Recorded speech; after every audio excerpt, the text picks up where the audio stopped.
Yo, what is up, everybody? Let's go back again. Another short horror story for you guys. This one is a one shot written by Old School Horror titled Something's Out There. Remember to use the links in the description below. Show love to them. Like, comment, subscribe.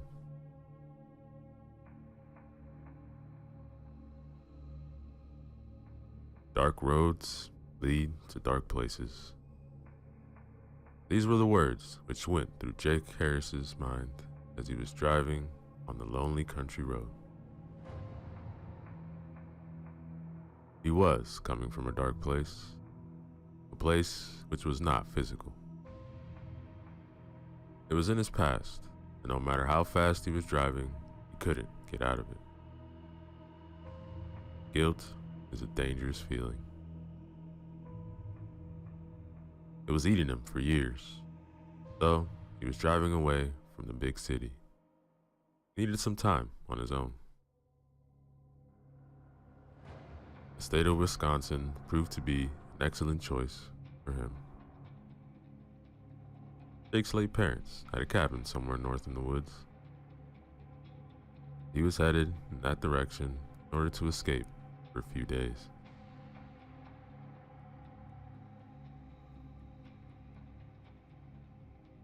Sleepiness crawled over him, and he had a hard time concentrating on the road. He was driving for many hours now. But driving was also a thing which he loved. Long roads were his favorite. Since his wife and son had died, he was often on the road.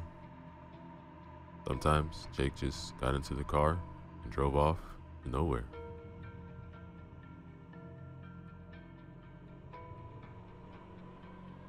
The road wasn't lit very well. It was a country road after all. It hadn't been rehabilitated since 1980. Now, in 2005, condition was already decayed by weather and because of the high frequency of truck traffic.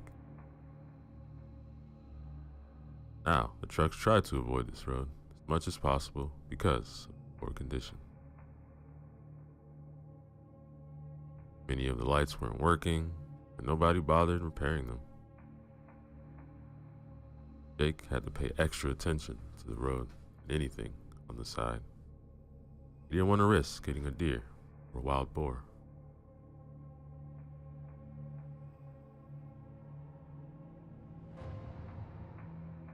He reached a wooded area. I must be close, he thought. Pressed the gas pedal a little harder. After passing a dangerous curve, Jake spotted one of the light poles. Right behind the light pole, there was a sign which stated that there's a gas station about 1 mile down the road. He glanced at the instrument panel. It showed that there's still some gas in the tank.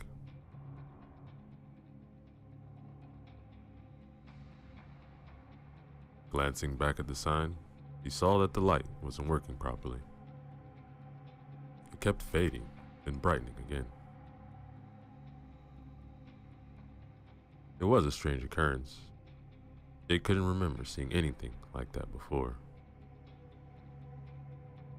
Then his eyes caught something near its shadows. It looked like there was a person standing there. For a moment, he thought he saw a pair of circular red eyes. Or were they red lights? He slowed down a bit, but couldn't see more. So, he kept on driving.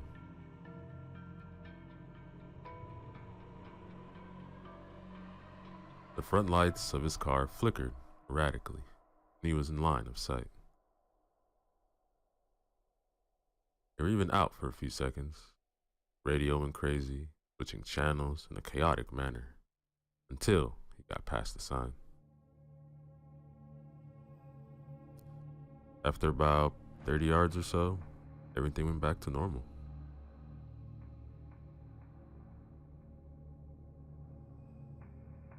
This strange event woke him up from his lethargic state. Jake thought that his battery might not be working properly. Faulty wiring combined with some interference might explain both of the phenomena. It was weird, however, that they happened at the same time. Coincidence like this had a tiny chance of happening. God, I'm tired, he thought, and sped up some more in order to reach the gas station as soon as possible. A few minutes of rest, and he'll be on his way. Maybe a cup of coffee would be a good idea. Jake hoped to find a vending machine there, and if strange events won't repeat themselves, then it will be alright. Continue.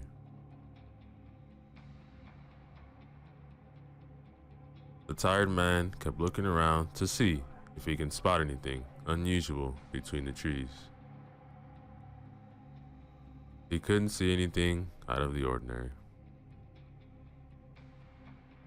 There were only oak and maple trees everywhere he looked. Lush vegetation surrounded the road from both sides. The dark parts, though, made him feel uneasy. He had to slow down and drive with extra care when going through those parts where the lights were out.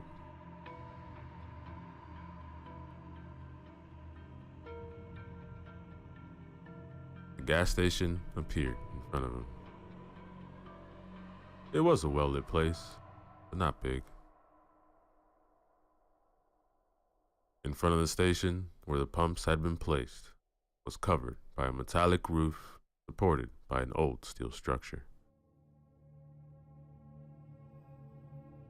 He then stopped his red 1993 BMW at one of the pumps and filled up the tank. Another car was parked at the other pump. There were only 4 of them.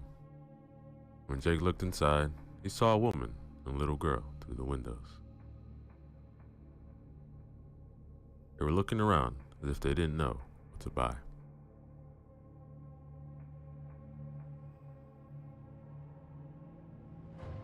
He looked around again, but couldn't see anything. Lights were all bright around the place, so he wasn't able to discern much of anything far away. What he had seen earlier left an uneasy feeling inside of him. A shadow with a strange shape. Or was it his imagination?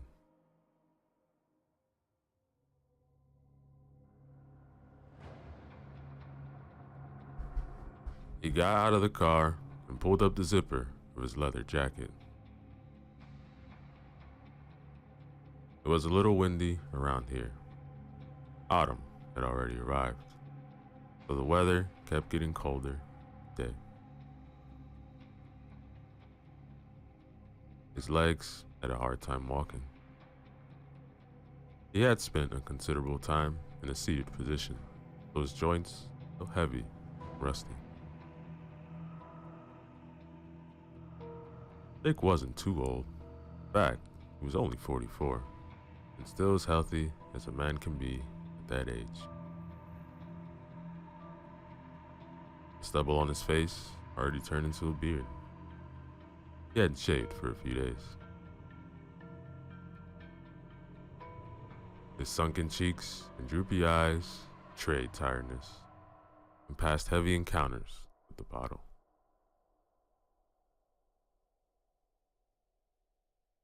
He filled up the tank, then went inside the station and bought himself a coffee from the vending machine. He waited for the clerk while listening to the pleasant music which was playing in the background. It must have been the radio, but he couldn't see where it was. Then the gas station clerk came to the counter a few seconds later. He was a tall black guy, also a little skinny. The man didn't look tired at all, maybe a little bored. He had thick lips and dark brown eyes, characteristic of African American people. Jake paid for the gas. Before he could leave, an agitated man rushed inside. He was in his 50s and sported an enormous belly. The blue baseball cap on his head was dirty and soaked in sweat. The man's hairy chest was heaving. Jake could see that because of the partially unbuttoned striped shirt the man was wearing. Hey, something's out there. What? There's something out there I saw. What's out there? I don't know. So what? Maybe it was a man. Yeah, but he was black. No shit. I'm black too, man. No, not like that. He was completely black.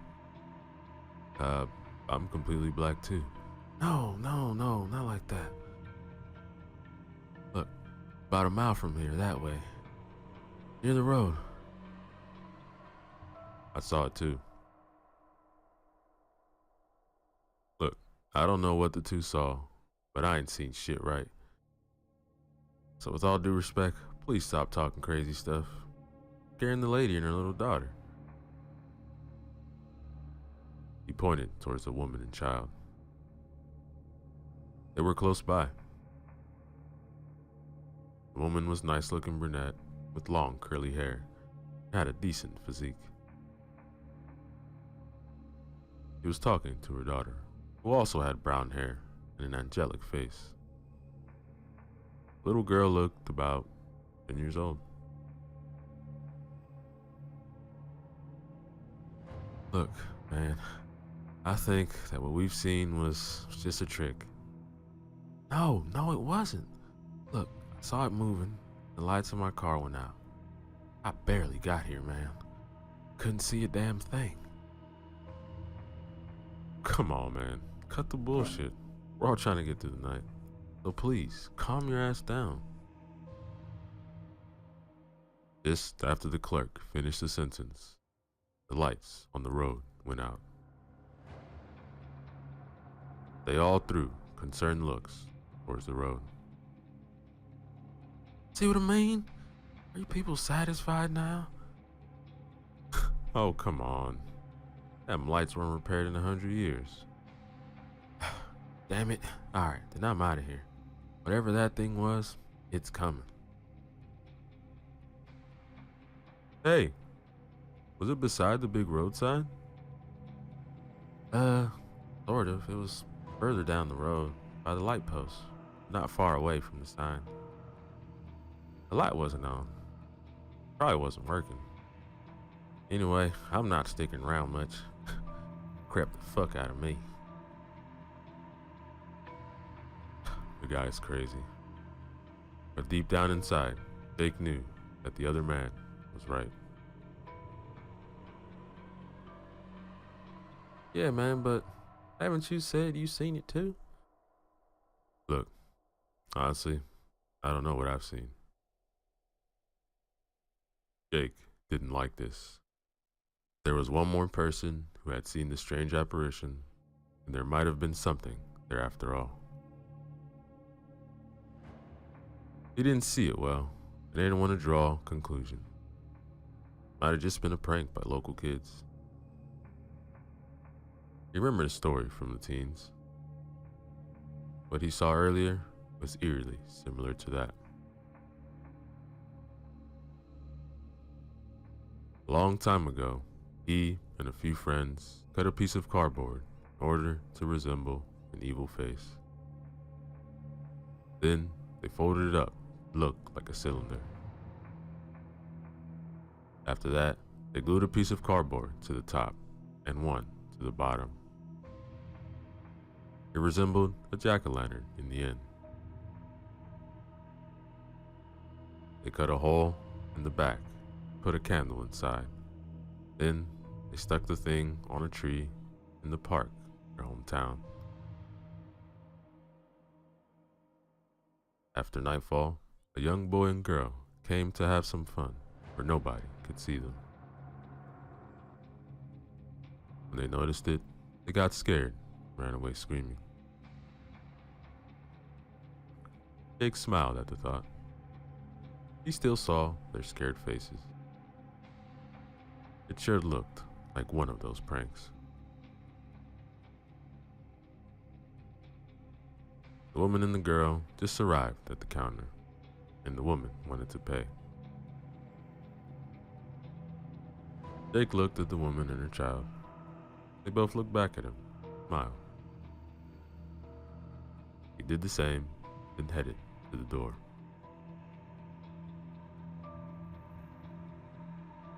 Don't even think about it, he thought. You don't deserve it. The little girl's face struck him. She resembled his late son, Clark. The girl had the same cheeks, very similar nose, and the look in her eyes, just like Clark's. He was smiling with her eyes too. She was beautiful.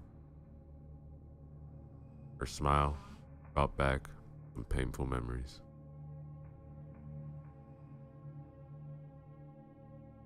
These memories dated back 4 years, and Jake hated them as much as he hated himself. His wife and his son were no more because of him. Only death could save him, the guilt he was feeling. He didn't start a new life since their death. He couldn't. The road was his salvation when he wasn't working. Jake was driving because this way he'd avoid the damn bottle. He couldn't drink himself to death being behind the wheel. His life mattered little to him, and he didn't want to kill anybody else. Sometimes he was fantasizing about saving somebody else at the expense of his own life in order to die, at least, half at peace.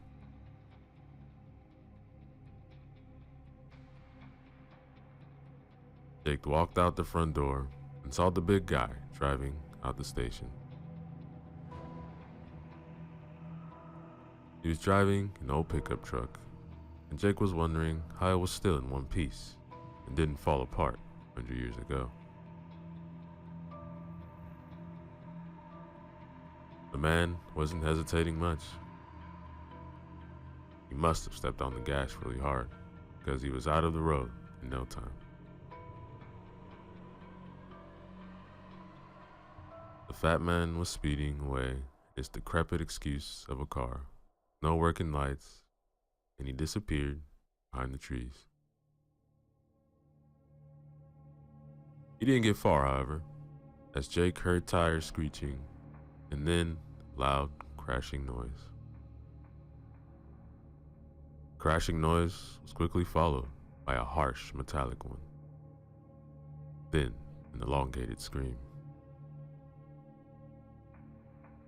Jake couldn't see anything because of the lush vegetation surrounding the station, but he knew it was bad.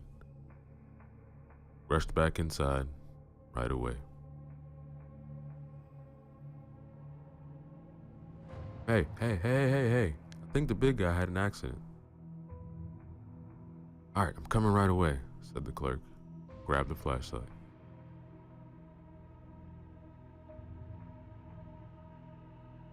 He then ran outside, right behind Jake. The woman and the child remained inside. The woman didn't want her daughter to see anything related to an accident. Jake reached the man's fat car. It looked like the man tried to avoid something on the road. Something he saw too late. The car hit an enormous tree and now lay on the side of the road, smoking.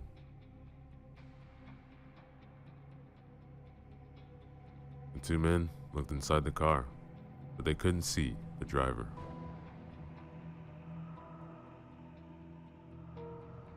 They saw right away that the steering wheel was bloody. It was an old car, so it most likely didn't have an airbag. I mean, even if it had one, it obviously wasn't working. They noticed that the right-hand door wasn't where it should have been. It was ripped out of its hinges and lying about 5 yards away between the trees. The impact didn't look so forceful for the door to be that far away. Even for a wreck of a car like a pickup truck, it appeared impossible. What the hell happened here? Look, man, I don't know. No sign of the fat dude. Both men then looked around the car and under it. The men even searched their surroundings, but they found nothing. Jake's guts twisting, turning. The sight of the red-eyed shape came back to him. If it were only for him to see it, it would have been fine. The really unnerving fact was that the fat guy had also seen something even closer to the station. What if that thing reached the station? Maybe the road lights turning off were a sign that it was here. Look, it's a mess, man. Yeah, but where the hell did he go? Look, I don't know, but let's not just stand here. I'm gonna call emergency. Yeah, that's a good idea because I heard a scream. That door, something took him. Yeah, man, something big. But I ain't gonna wait here to see it. Alright, man, let's go. Let's get back inside.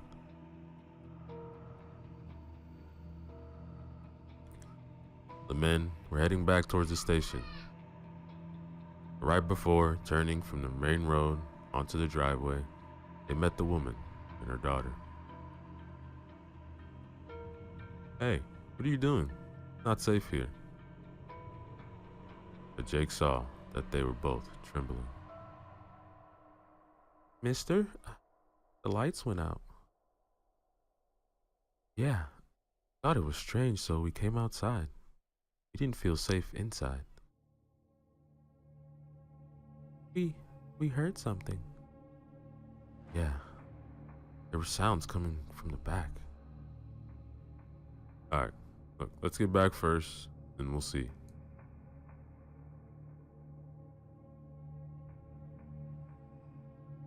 They all went back to the station. The clerk was in front with the flashlight. The girls were behind him, and Jake in the back. For a short time, he turned and walked backwards. He kept his eyes on the road, but couldn't see a thing. The night was still, and nothing moved on the moonlit road. Not a car passed as he arrived. It really did seem like an abandoned road. He was wondering why the owner of the gas station hadn't gone out of business. It seemed that the owner made little money out here.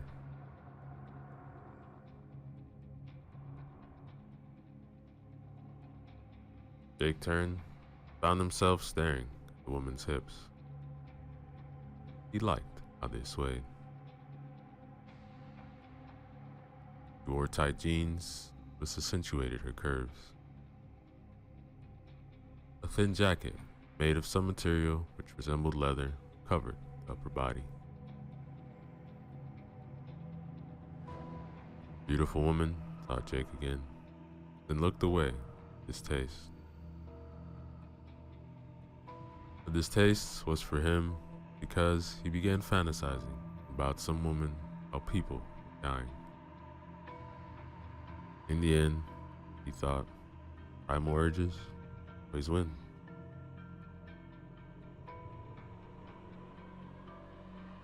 My name is Curtis, by the way. Hi, I'm Jenna. This is my daughter, Claire. Not the best circumstances to make friends, huh? Definitely not. I'm Jake. Nice to meet you.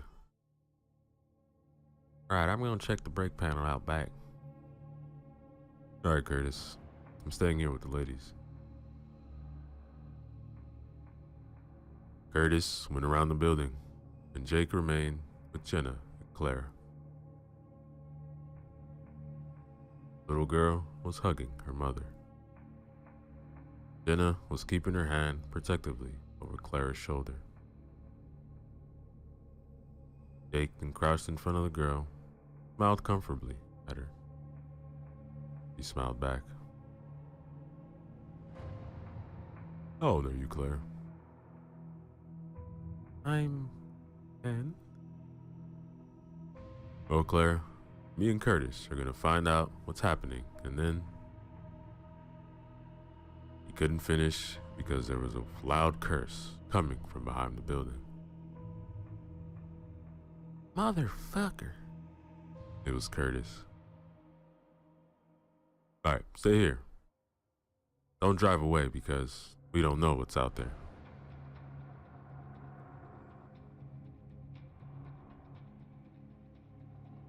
Jake ran after Curtis and found him frozen, a blank stare on his face. When he turned toward the breaker panel, he saw what frightened the clerk. Blood and brains covered the panel surrounding wall. That guy's body was on the ground near the panel. His face was gone, along with about half of his head. Now they understood why there was no light at the station. The thing that took the man from his pickup truck brought him here, bashed his head to a bloody pulp on the breaker panel, which got damaged. What the hell? Asked Jake.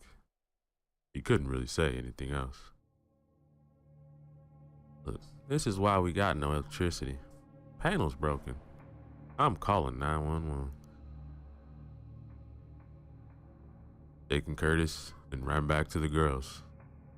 He could see right away that something was wrong. What's wrong? Nothing. Come on, come inside, said Jake as calmly as possible.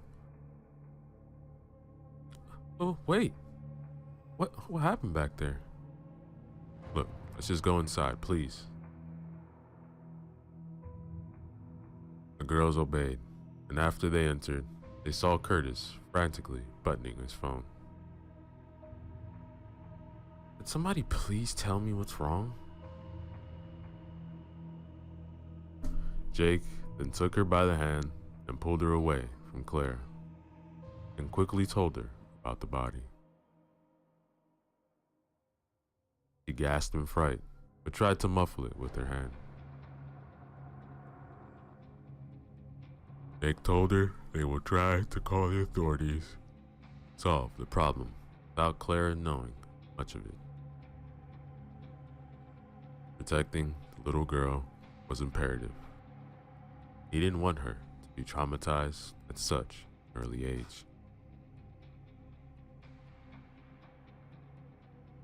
Damn, my signal is bad. Here, let me try the landline. Picked up the phone, dialed 911, then waited. Somebody picked it up, then the line went dead.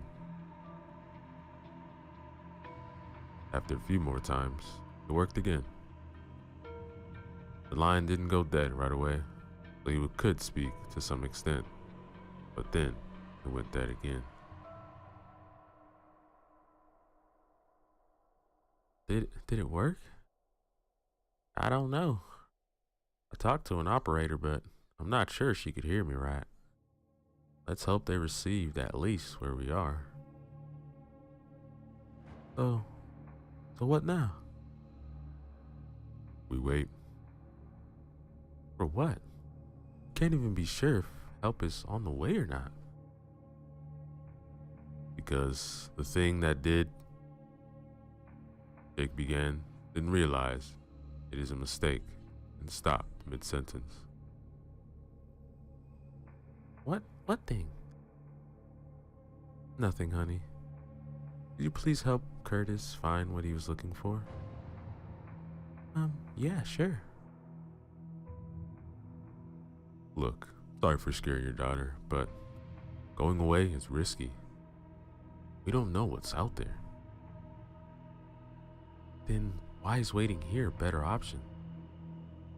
That thing could be anywhere, even inside.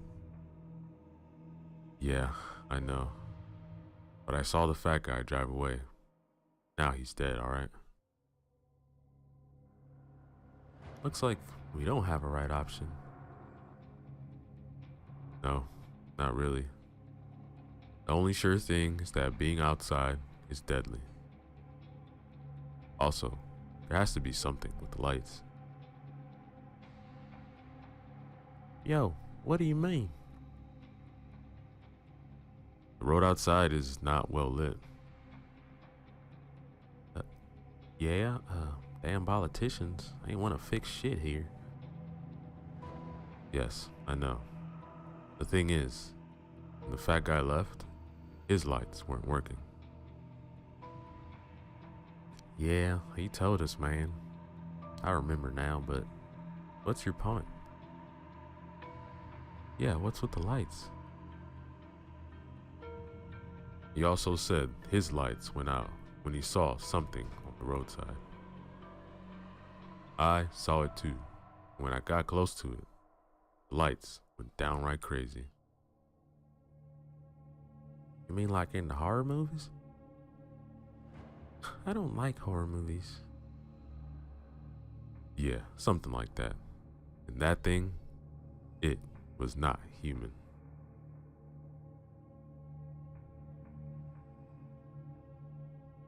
You listening to yourselves? Really? Horror movies? Monsters?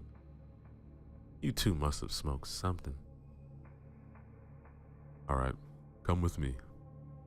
Excuse me? Look, just come with me. I'll show you something.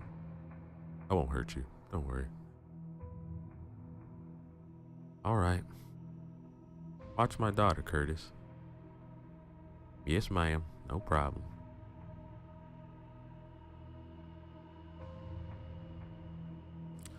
Jake took a flashlight from Curtis and led the way outside. He knew it wasn't a good idea at all, but he also wanted to make sure that Jenna understood the situation they were in. They went back to where the breaker panel was, along with the dead man. What the fuck? What? What's wrong? There should have been a dead body here. Oh my God, said Jenna, and her hands jumped to her mouth. The bloodstains were still there. Bits of brain were still plastered to the panel. It looked like something bashed the poor man's head against the panel with substantial force.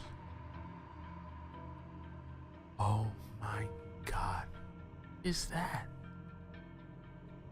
Looks like a tongue? They stared for a second at the fat man's tongue, which laid in a small puddle of blood a few yards from the panel.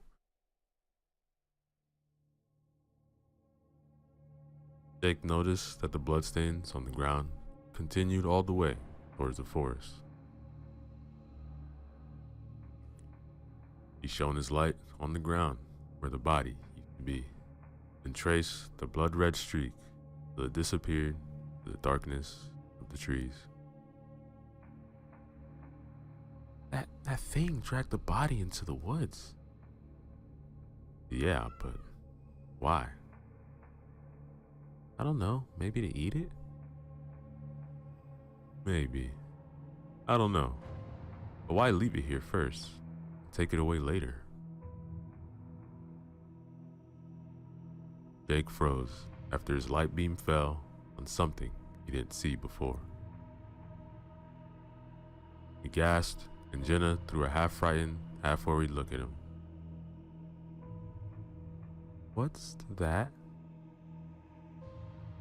They went closer in order to see what made the man stare so dumbfounded at the ground.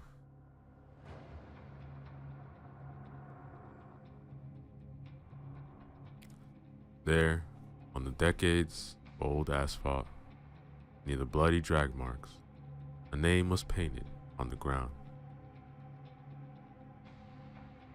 Jake couldn't believe his eyes. The moment he saw the bloody name on the ground, he knew that tonight's events aren't random. They have something to do with him. When he was pondering the implications, Jenna interrupted him. Clark? Who the hell is Clark? He was my son. Was? He died. I'm sorry. Yeah, thanks. Let's get back to... Then a loud scream interrupted him. It was Claire. Couldn't have been anybody else. Oh no, Clara!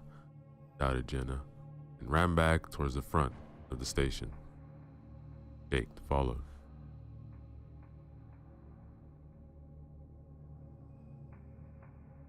A stream of light illuminating the driveway from inside. It looked like somebody was searching for something. Mommy? It's alright, honey, I'm here. What happened? A monster wanted to take me. Curtis chased it away. Hey, y'all need to get inside. They followed the clerk's instructions and hurried in. He was trembling from head to toe. His chest was heaving, flashlight in his right hand was shaking.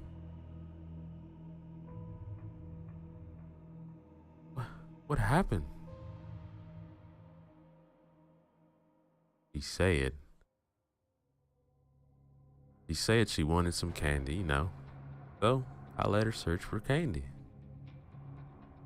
She wandered away, then I heard the scream, so I ran to her. She was by the big glass wall in the front. I pointed the light to her, then I saw the thing we were talking about behind her. Jenna held her hands to her chest like she was having a heart attack. She felt relieved because Clara was still alive, but she also knew that her daughter's life had almost been ended. Alright, then what happened next? It disappeared. It dissolved into thin air. I can't explain it. I couldn't see much, but it was big, man. The light made it go away like you've said before. Will the monster come back, Mommy? I don't know, honey. All I know is that we will not let it hurt you, alright? The girl just nodded and buried her head into her mother's shirt. He didn't want to let her go. Jenna really wanted to protect her daughter. What kind of mother wouldn't? The problem was, he didn't know how. He had to rely on the two men who were as lost as she was. Yeah, doesn't like light. That's why he took out the breaker panel. And that's why it could scare the fat guy. His lights weren't working. Yo, the fat dude said his lights were out when he passed the thing on the road. You passed it too, but your lights are working, right? Yeah, I think so. When I passed the thing the first time, my lights flickered, my radio went nuts.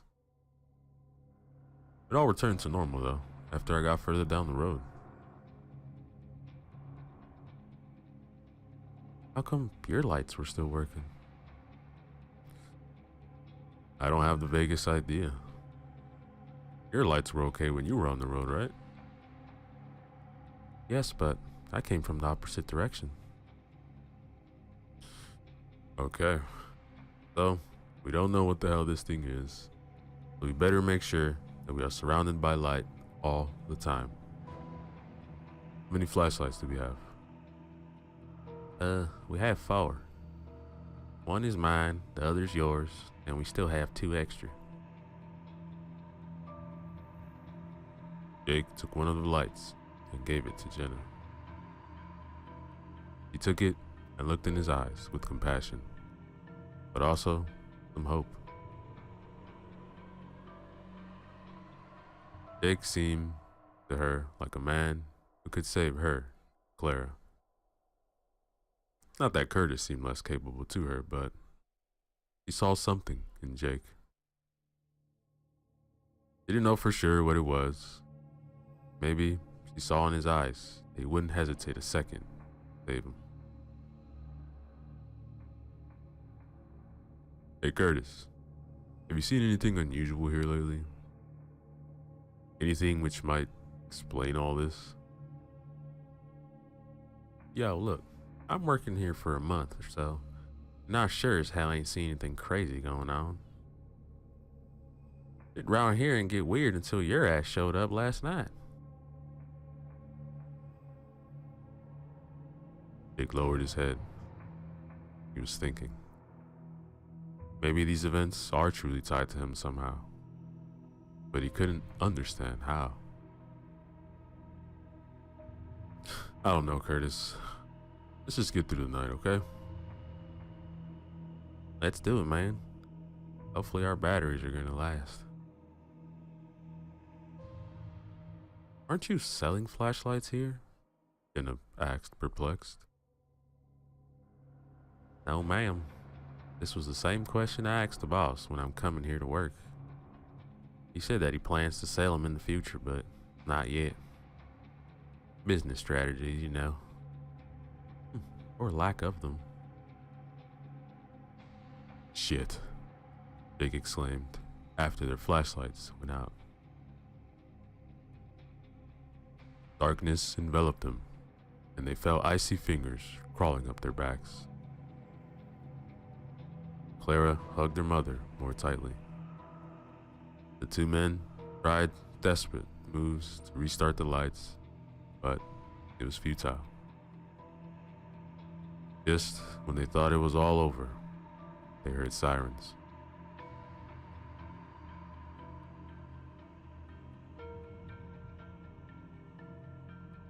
Soon, a police cruiser turned onto the driveway with its blue and red lights whirling around. People inside the station died in relief. Finally, they had been rescued, and the ordeal was over. At least, this is what they thought. Better stated, this is what they all wanted to be true. The car didn't get too close because its siren and lights went dead in an instant. The The driver tried to start the engine a few more times, but was unsuccessful. He also tried the radio, but it was dead. Jake opened the front door and was heading out to meet the police officers, but then halted in his tracks. To his right, between the tall bushes, he saw something moving. At first, he thought it was something in the wind. But no, it had an abnormal form. A tall, dark shape emerged onto the driveway. It had no visible features, only an outline. Otherwise, it was complete blackness. Outside was dark, but the visibility was still acceptable because the sky wasn't clouded. The faint moonlight somewhat illuminated the surroundings. Other than that, there was nothing else. No lights were working, but the sheer blackness of the creature was still obvious.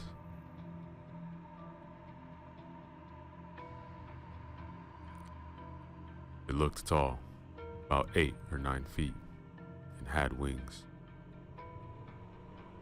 They resembled the wings of a bat, only much larger, and they were only retracted. The creature also had 2 horns, jutting forward from its forehead, which then curled upwards. They couldn't see any facial features. Its hands were long and ended in thin fingers, pointy claws. The creature's legs were like that of a bird or a bat. Digitigrade, but with long fingers and claws.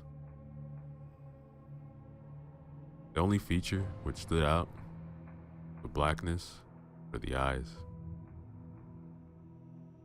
Brown and red, positioned in front of the face like those of humans. They were looking straight at the cruiser. Jake told the others to stay inside and began signaling the officers to watch out.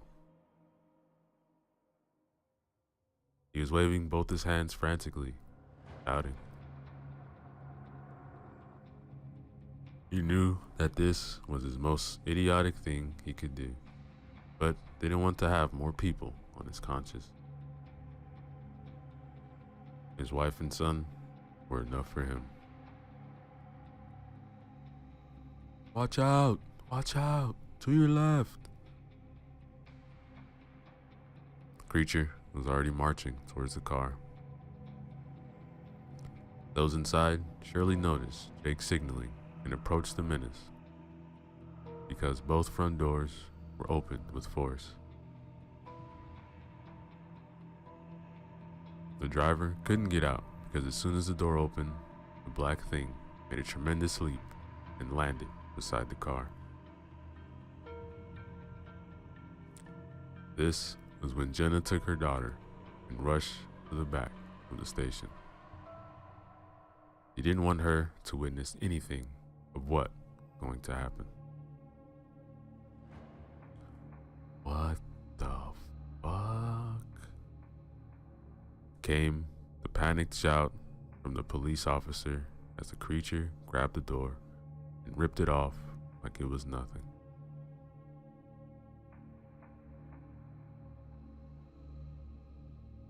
The passenger side female officer jumped out and fell on her butt while screaming in terror. Her colleague, the driver, managed to somehow pull out his sidearm and began firing. Didn't matter. The thing was not even flinching as the bullets went right through it.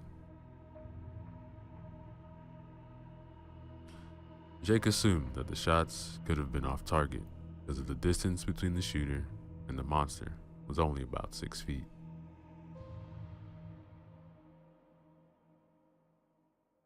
Jake was standing there, transfixed, as the black thing with raging red eyes got hold of the police officer and yanked him out of the car. And then, a terrifying roar spread its wings. It was one hell of a sight. The creature's wingspan was at least 10 yards, maybe even more. The police officer was alive and screaming, but he couldn't do much against the winged darkness. It jumped in the air, then, with a mighty flap of its wings, it got even higher. Then, each consecutive flap got further and further till it disappeared in the night sky with its prey.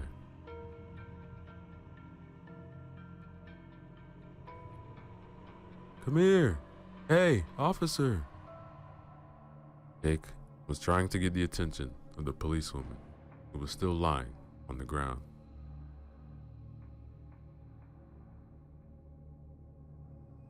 She looked at him, and Jake saw the fear in her eyes. Maybe she's in shock, thought Jake. He was right. The officer's look was lost and confused. Her eyes showed panic. Jake extended his arm, and only after calling to her a few times did she wake up from her stupor. Hey, come with me. Not safe here. All right. He helped her get inside the station. And when Jake opened the front door, a beam of light hit his face. What's that? Oh, sorry. Looks like the flashlights are working again.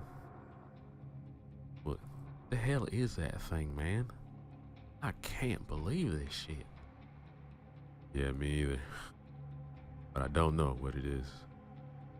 Looks like a bat straight out of hell.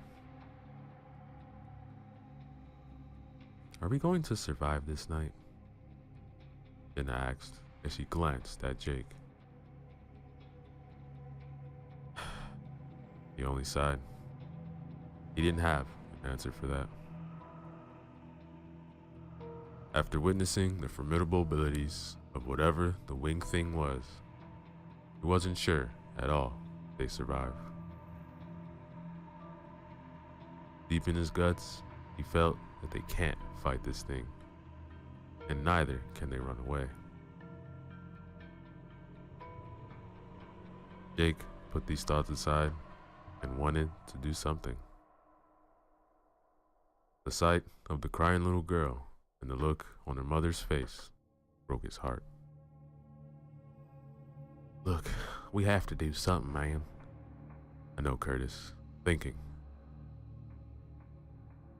Look, all we know is that its weakness is light, and it can interfere with electronics. Yo, that's right. Problem is that we need electronics to have lights. I sure ain't starting no campfire here. Okay, but what about the generator? Don't you have some kind of backup generator for emergencies? I don't know. As I said, I've been working here for a month. They don't show me much when I started. There is a generator, said the policewoman.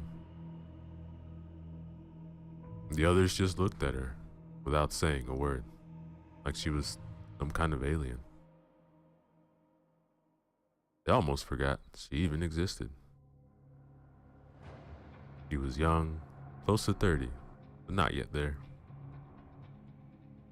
Her long blonde hair was tied up in a ponytail, and her otherwise harmonious face were now contorted under the pressure of fear and shock. She was sitting on the floor with her back to the counter, hands on her knees and head down. Sorry, ma'am, Are you sure? Yes. My name is Sarah. My brother used to work here. He had told me that he had to use the generator once because of a power outage. And do you know where it might be? Because I ain't see it around here. Somewhere in the back. I don't know. Might be in the equipment room. Go check.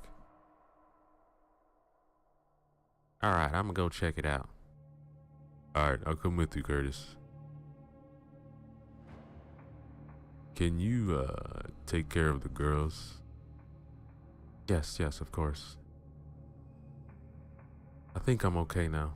Just go. The two men rushed out, lighting their way with flashlights.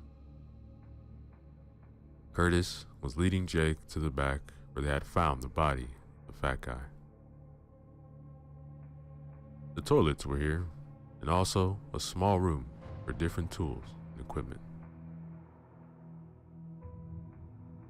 Curtis fumbled a little with the key, but soon the door opened, and they were greeted by a dirty and cluttered rectangular room. The smell of dust and gasoline hit their nose right away. All right, let's see what we have here. As Curtis and Jake began searching.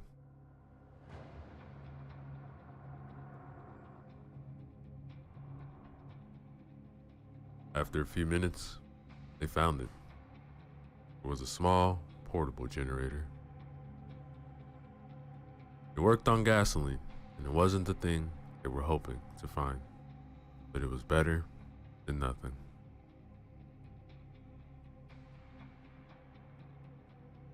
Look, I have to find some gas to fill this baby up, but we'll see if it's working or not. I really hope it's gonna work. Yeah, Jake, we'll see about that.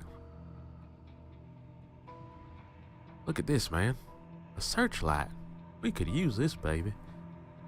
Yeah, damn right, said Jake, and inspected the object, which was larger than the flashlight and had a long cable attached to it.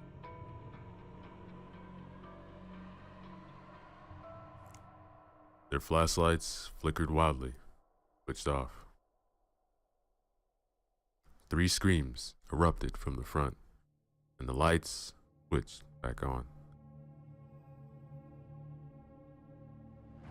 They both got startled by the sounds, and Curtis darted for the door with a panther's agility. No, said Jake. We'll need light as soon as possible. All right, man, go, Curtis replied, and his hands were already shaking. Jake ran to the front to see what had happened. When he reached the entrance and looked to the glass wall, he almost screamed himself. The upper torso of a man was crawling towards him, fixed eyes on Jake. Sarah was standing in the doorway without a clue about what he should do. Jenna was inside. She was cradling her daughter, so she doesn't see horrible events.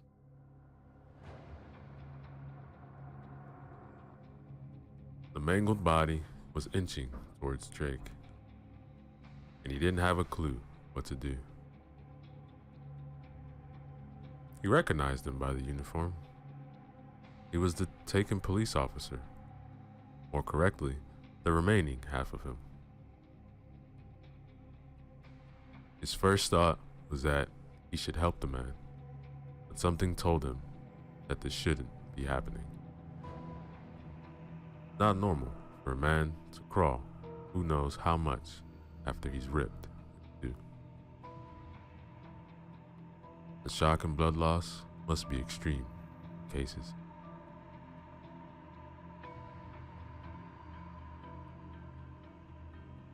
He remembered an event which he witnessed as younger. It taught him for life that he should not play the speed limits. Years ago, a young man was racing like crazy in his new motorbike. Parents just bought him the bike because it was his birthday.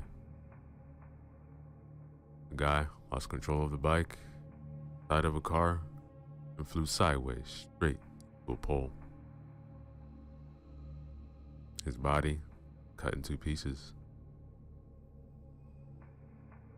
Poor bastard was still alive for a few seconds because of the adrenaline. He tried to crawl to his lower body, somehow put it back. The paramedics lifted him up. All his insides had fallen onto the ground. Jake saw his eyes was crawling to gather up his guts. They didn't look like the eyes of this man. These were evil and resolute. His suspicions became reality. The crawling torso spoke in an almost feminine voice. "Why did you let us die?" Jake backed up a few steps with his mouth hanging open. He couldn't believe the voice he was hearing. "It's your fault, Jake. It's all your fault." Jake kept looking at the corpse, then to Sarah, who was still standing in the doorway. Her face showed bewilderment, fright. He looked at Jake for answers because she knew that he had some. At least this was she concluded when looking at his face, which betrayed many feelings.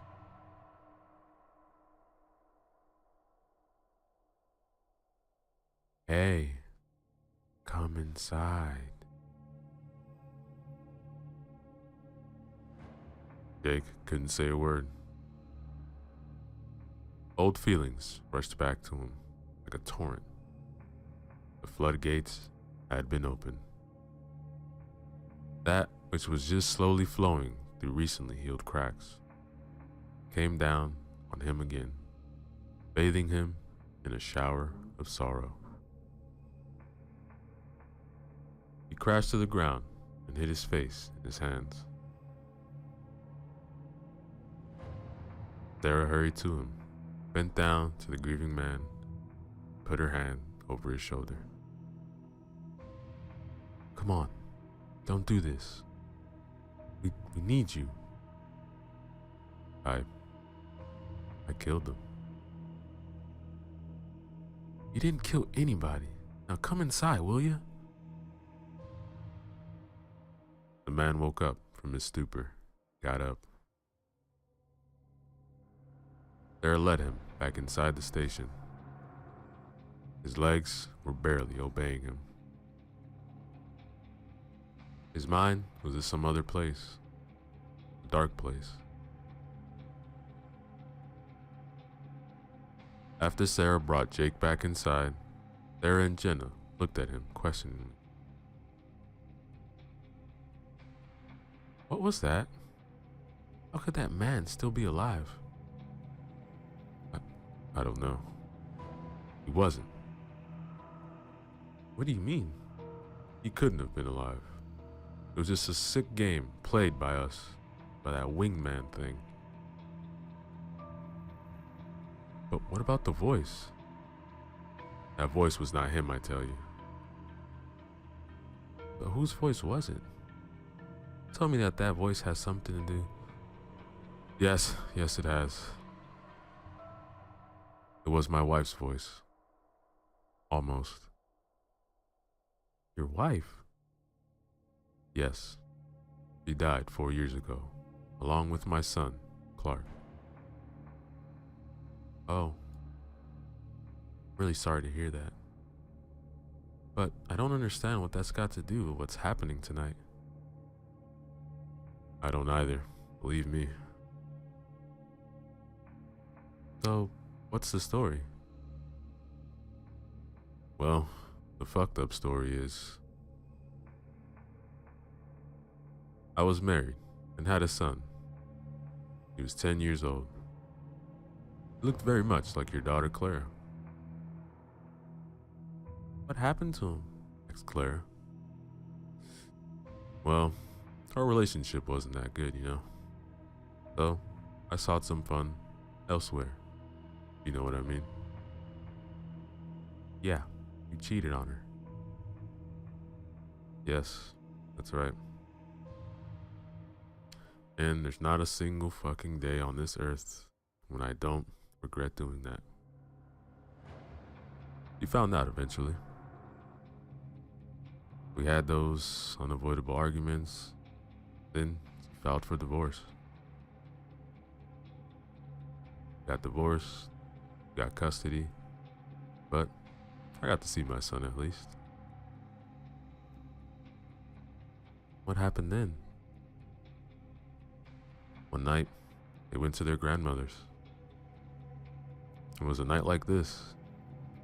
We were driving on an abandoned country road. She was tired, found herself face to face with a truck. Couldn't avoid it. My God, I'm sorry, said Sarah. Yeah, me too. Every damn day. The weird thing is that Clark found himself almost all his head missing, several yards away in the forest. Some wild animal dragged him from the wreck. It's like the body of the first victim. Was there a first victim? Asked Sarah. Yes, replied Jenna. In the back. And what about the next one? When the emergency services found my wife, only her upper half was left in one piece. The engine was pushed forward, and it crushed everything from her waist down. Ah, I see now. You think that these events have something to do with that? Definitely. I don't know how, but they are related. If I hadn't cheated on her, they could still be alive. Look, it wasn't your fault, said Sarah. Yeah, cheating on her wasn't an agreeable thing, but their death wasn't your fault. Yeah, my mind keeps telling me that. But what is burning in here, telling me otherwise. Hey, where's Curtis? Oh, damn it. I left him in the back. Alright, look, stay here. When he reached the equipment room, he saw that the door is ajar, but there was no sign of Curtis. The generator and the reflector had been pulled into the doorway. It looked like he was trying to get it to the front, but then something happened. Damn it, damn it, damn it, Jake shouted, and he began searching the surroundings for Curtis.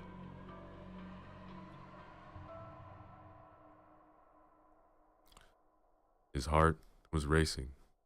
He didn't want to lose Curtis. In fact, he didn't want to lose anybody. He wanted to make sure that they all survive. But it seemed that it is not a plausible task. Jake kept calling for Curtis, but no answer came. Only the eerie sounds of the night greeted him.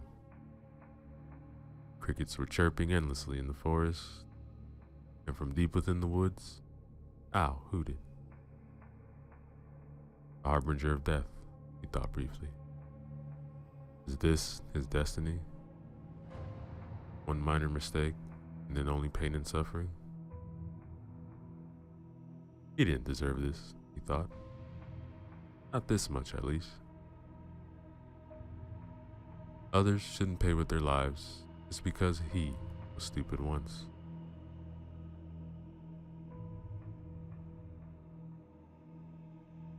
Having had no success in finding Curtis, he took the generator and the searchlight, took them to the front. When he reached the front door, the woman already knew that Curtis was gone. Did you find them? No, there wasn't a single sign of him. Oh no, we're going to die one by one? Mommy, I don't want to die. I'm sorry, honey. I didn't mean it. Mommy's just scared, that's all. We'll figure something out soon and we'll go home, alright?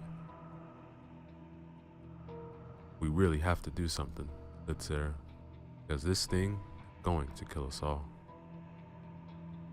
I don't want to scare anybody, but we have to get out of here. I agree, Sarah. But what the hell can we do? We don't know where that thing is. We don't know how we can stop it. Alright, look, let's start the generator so we have some light. And we wait until morning. I have no better idea. Alright, I'll try to start it.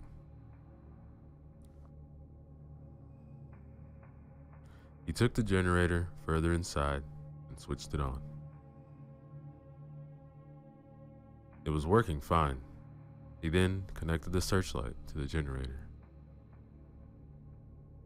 After switching it on, bright light filled the place. It was much more powerful than their flashlights. The steady roaring of this generator's sound was a welcoming one. Ah, great. It's working, claimed Jenna. Yeah, let's hope the gas is gonna last. Alright, Sarah, so now what? Jake then said, now we wait. We'll have a few more hours till sunrise.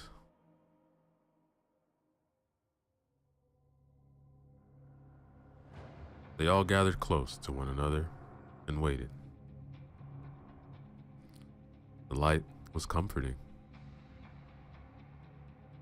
Jake checked from time to time the generator to see the level of gasoline. The machine was eating up the gas at a steady state, but it seemed that it will last till sunrise. For an hour or so, nothing happened. Clara was sleeping in her mother's arms. Jenna was sleeping too. Sarah and Jake were awake. They sipped from the bottle from time to time. Not too much though, so they won't get drunk. The two of them were talking in a low voice about many things. After some uneasy shuffling, Clara woke up and began waking up her mother. Mommy, I need to pee. Yeah, all right. I need to pee too. Hey, you two shouldn't go alone, said Sarah. Don't worry, I'll go with them. Look, I'm coming too. I also have to use the bathroom, and it's better if we all go together. Damn whiskey. And drink on the job. Alright, let's try to make it quick. Take the flashlights with us. At least we'll know when it comes.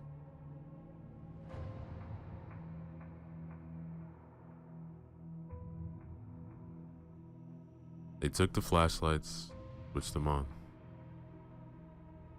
They were working fine. The trip to the station was uneventful. After all of them finished what they had to do, Jake started leading them back inside. Then the light from inside went out, and they heard a few clattering sounds. The flashlights flickered again. Sign something bad happening. Something not natural. Sarah unholstered her sidearm, and Jake could hear sighing deeply. They were standing at the corner of the building. What do we do now? Asked Sarah. I don't want to die, Mommy. Don't worry, honey. I'm here. Alright, let's check, said Jake. A winged creature couldn't have done it. It hates the light.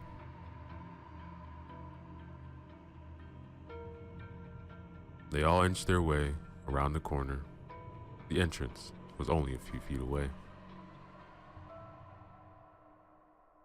After a brief glance inside, they saw that there was nothing moving. Only suspicious thing was the light was not working.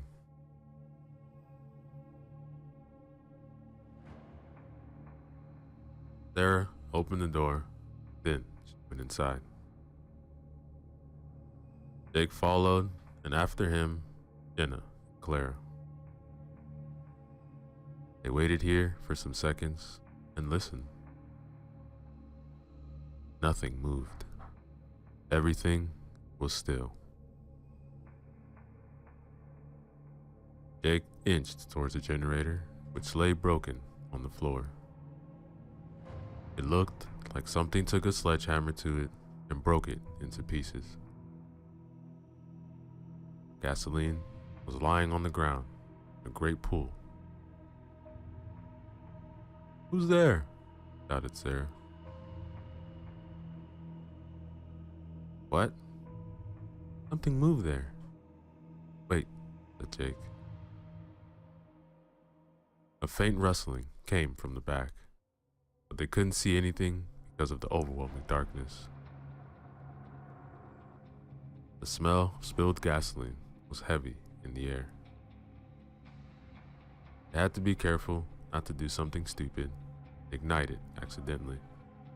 Sarah and Jake took careful steps towards the back.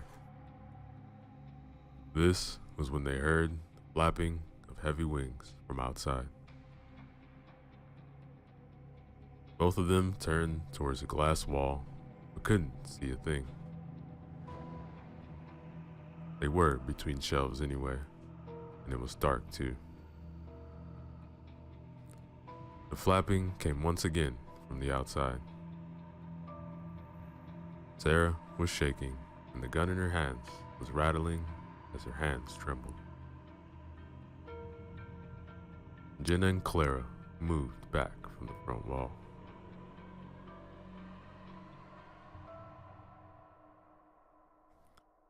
The next moment, Jake heard Sarah scream. He turned and saw her being grabbed by something. She screamed again as a black figure bit into her neck. Jake jumped to help her. That was when he saw that the black figure was Curtis. Or was he? He looked up and growled. Blood was gushing from Sarah's neck. It bit through the jugular. Jake knew in an instant what that had meant. He only had about half a minute to live.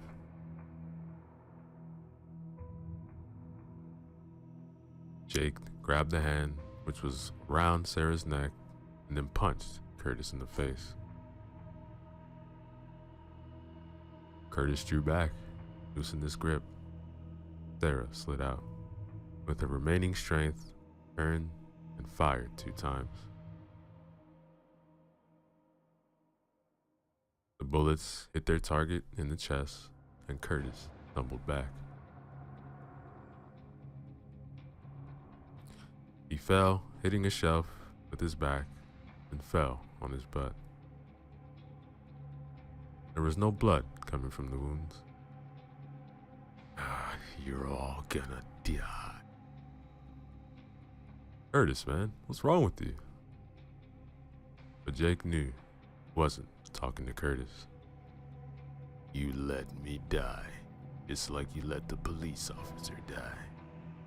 Just like you let the fat man die. Just like you let... Shut up!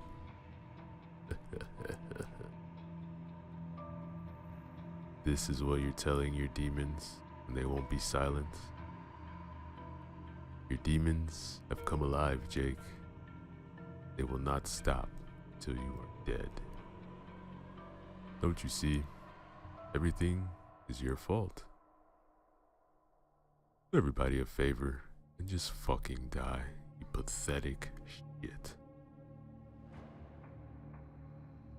Curtis's head lolled, and he didn't move anywhere. Jake was looking at him, stunned.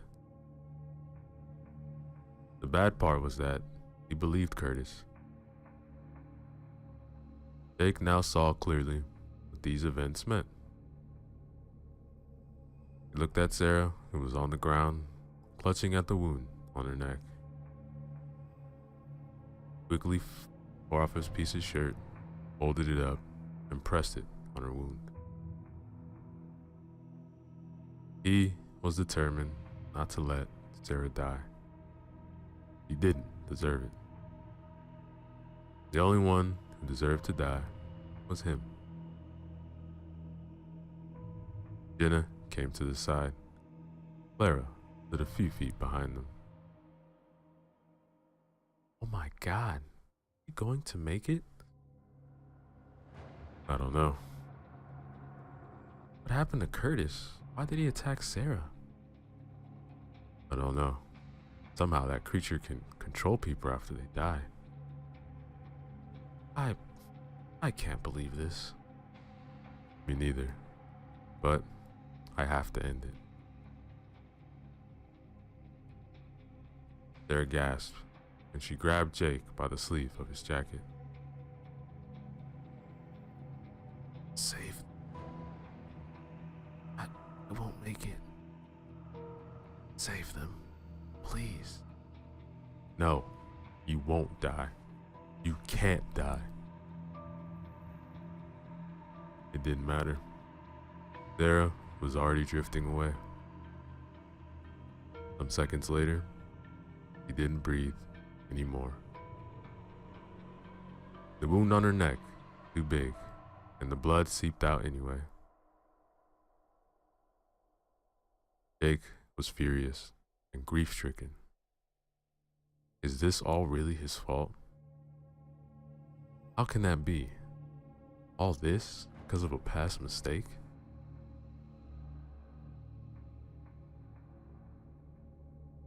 He took Sarah's sidearm from her lifeless hand and checked it. It was a revolver, and it still had 4 bullets in it. After checking her pockets, he found some more bullets and replaced the 2 missing.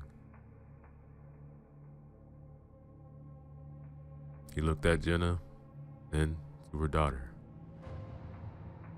These 2 will make it out alive. He would do everything in his power to save him. Jake, what are you gonna do? Going to end it. Gasoline, which had flown out of the generator, gave him an idea. He went to one of the shelves, grabbed some duct tape. Jake also searched for some matches, soon found them. They were cheap, but the stock was plentiful. He took one of the hoses and began sprinkling gasoline all over the place, except the entrance. Then he taped the lever to the handle so the gas could flow without him holding the hose. He threw the thing to the ground, then went to Jenna. Look, that thing will come eventually. I think it wants to finish what it started. And what are you gonna do? prepared a surprise for it. Look, when it comes, you two run as fast as you can. And what about you? Look, that thing won't stop until I'm dead. I have to face it before it hurts you or your daughter. Even if I kill myself, I can't be sure that I won't transform into a monster like Curtis did. I have to make sure that everything is gone.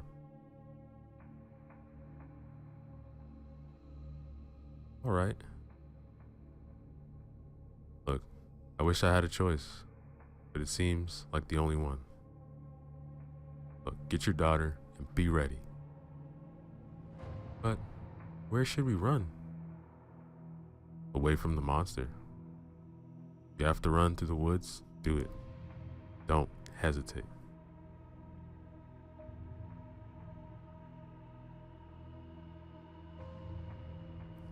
The flapping of wings came again. Jake braced himself near the pumps and readied the gun along with the matches. The creature came down top of the building. It let out a terrifying screech. Then you could hear its steps along the roof. All right, girls, be ready. They just nodded and waited beside the front door. The creature was taking its time. The steps sounded carefully, calculated. Jake's heart was beating. It wanted to jump out of his chest. The girls were terrified, but eager to get the hell out of there.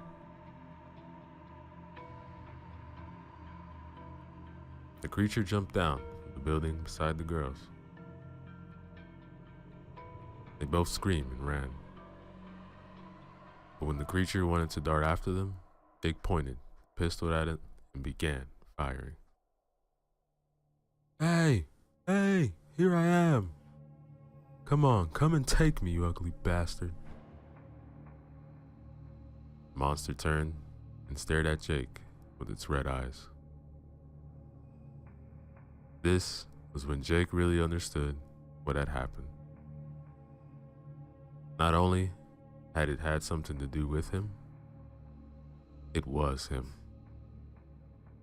All the grief and pain he had felt since the death of his wife and his son came to life somehow. The monster had wanted him here. This is why the lights were still working when he had arrived. It was playing with Jake. It was feeding on his guilt. Jake didn't understand how this was possible, but it had happened, and it killed more people.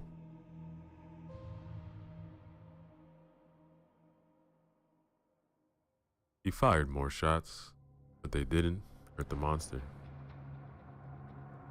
He got closer and closer. Jake saved the last bullet for himself and glanced behind them. Jenna and Clara had already run away. Monster closed in. Jake took out the matches and lit one. You're coming to hell with me. And when it got closer, he threw the match at its feet. The gas lit up with an infernal roar. The creature cried in pain as the light hit and fire hurt it. When the fire reached Jake's legs and began engulfing him, he pointed the pistol to his head and pulled the trigger.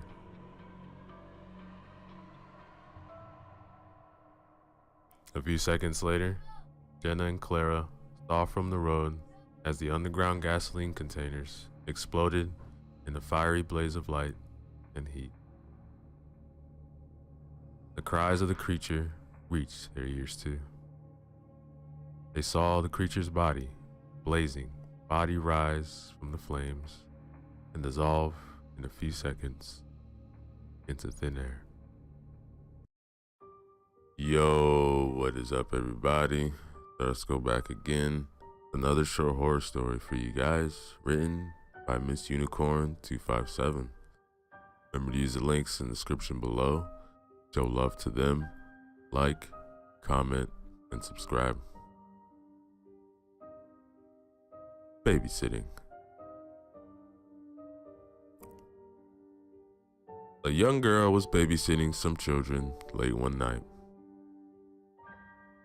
Once she put the children to bed, she went to watch TV. In the middle of their show, the phone rang. When she picked up the phone, all she heard was laughing from the other end of the phone. She listened for a minute and then hung up. After a few minutes, the phone rang again. This time, when she picked it up, there was a male voice that answered and said, "Have you checked on the children?" The girl asked who he was, and in reply, he laughed and hung up. She was scared and called the police. When the police showed up, they said it was a prank call, to call back if it happens again. She got another call from the man asking again if he checked on the children. She hung up, and the police told her that she should get out of the house immediately. The calls were coming from the upstairs extension where he already murdered the children. That, ladies and gentlemen, is the end of our story. Yo, what is up, everybody? So let's go back again. Another short horror story written by Miss Unicorn 257. Remember to use the links in the description below. Show love to them. Like, comment, and subscribe. Story 2. Snow Day. It was a lovely night with at least a foot of snow on the ground. I was watching the news and drinking some hot chocolate. I got up to put my empty mug in the sink when I noticed a guy outside. He was smiling, but he had like this twisted grin that will forever haunt me. It dawned on me when I noticed the knife in his left hand. I grabbed the phone and dialed the police. After that, I looked at him. He got much closer. He started walking towards my door and stopped when he was about a foot or so from the door. But that's when I noticed something. There wasn't any footprints in the snow. And that, ladies and gentlemen, is the end of our story. Yo, what is up, everybody? So let's go back again with some more Christmas horror stories for you guys. These will be written by Miss Unicorn 257. So remember to use the links in the description below. Show love to them. Like, comment, subscribe. Story 1. The Painting. My family and I were visiting my grandma for the weekend, and as the sun was going down, I was getting more tired from lack of sleep because of overworking. My grandma said I could sleep in the basement guest room. However, my younger brother was already sleeping down there, so I had to be quiet as not to wake him. So I went into the room and decided not to turn on the light and to just crawl into the bed. I was about to fall asleep, so I realized an odd painting I've never noticed before. It was of an ugly old man who looked like he hasn't taken a shower in a while. I tried to ignore it, as it was just a weird painting and I'm trying to sleep. I never had the worst sleep in my life. I felt like something or someone was watching me. When I woke up, I looked at the painting to get a clear look at it. However, it was a window. All I saw was the clear and sunny morning. That, ladies and gentlemen, is the end of our story. Yo, what is up, everybody? So let's go back again. Another horror story for you guys, written by Miss Unicorn 257. Remember to use the links in the description below. Show love to them. Like, comment, and subscribe. The street. When I stepped outside the train station, it was raining heavily. I thankfully grabbed my umbrella before I left. I opened it and started walking down the rather busy street.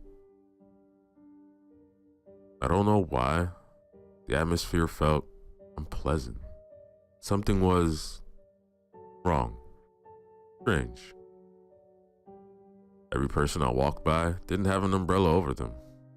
Everyone was just silent and looked grim. They walked on, all facing the same direction. Suddenly, a taxi stopped by, and the driver motioned for me to come over to him. I gestured that I didn't need a ride. The taxi driver said, "Come on, get in." I gave in and walked towards the taxi. Besides, I wanted to get out of this unpleasant atmosphere. After about a minute or so of driving, the driver looked at me, pale-faced, and said, when I saw you walking down the street, you looked like you were trying to avoid bumping into people on an empty street. So I thought I should ask if you needed help."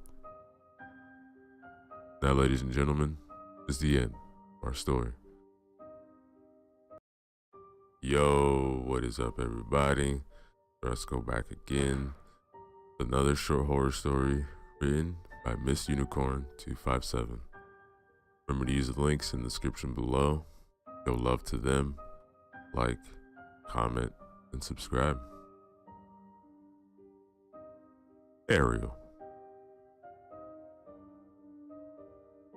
When my first daughter was around 5 years old, she was obsessed with The Little Mermaid.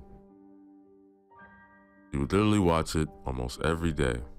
We would dress up as Ariel every Halloween, and it brought joy to my heart, seeing her love something so much. One day, I found out that I was having another child. We later found out that it was a girl. Lily, our daughter, was thrilled to have a little sister, and so we were. A year goes by, and we're a happy family of 4. We have our 2 girls, Lily and little Ariel. Lily and Ariel were practically best friends, never apart. A little later. Yo, what is up, everybody? Let's go back again with a zombie story for you guys. This one is titled A World Full of Zombies, written by Pipsqueak. Remember to use the links in the description below. Show love to them. Like, comment, and subscribe. Chapter 1. Addie. The gun sounds off, the sickening boom, and the body drops down. Dead forever. Its skin is decaying, rotted. You can see some of its bone poking out. I stared down at the once human, now zombie. Unlike in those scary movies I watched when I was little, all zombie skins are just the same as they were alive. Except they're ripped up and bleeding and dead. dead and still moving, walking, seeking more people to kill. I kick the corpse with my foot and it rolls to the side. It's dead, alright. I kneel down and loop my fingers around the bag it was carrying. It contains some moldy food and a few cartridges of bullets. I take the bullets and step over the body, moving on. I've been alone for about 10 years now, before the apocalypse had even started. I'm 17 years old now, which means I was exactly 7 years old when my parents died and I was forced to fend for myself. I've lived with that for years. I shake my head, clearing my thoughts before loading my gun. I move along the abandoned road, looking at each house carefully before picking the least broken one and heading in there.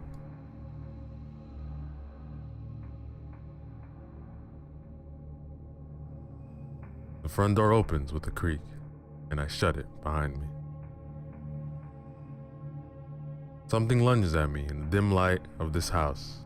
My gun gets thrown aside. The thing is on top of me, and I struggle trying to escape its grasp. A gun goes to my temple, and my eyes widen as I realize that the thing is human. A real human. Alive. Get the hell off me. What? How can a zombie talk? God. I'm human, you idiot. I struggle, and he pulls his face closer to mine, staring down at me with his green eyes. I glare back at him, resisting the urge to punch him right in the face.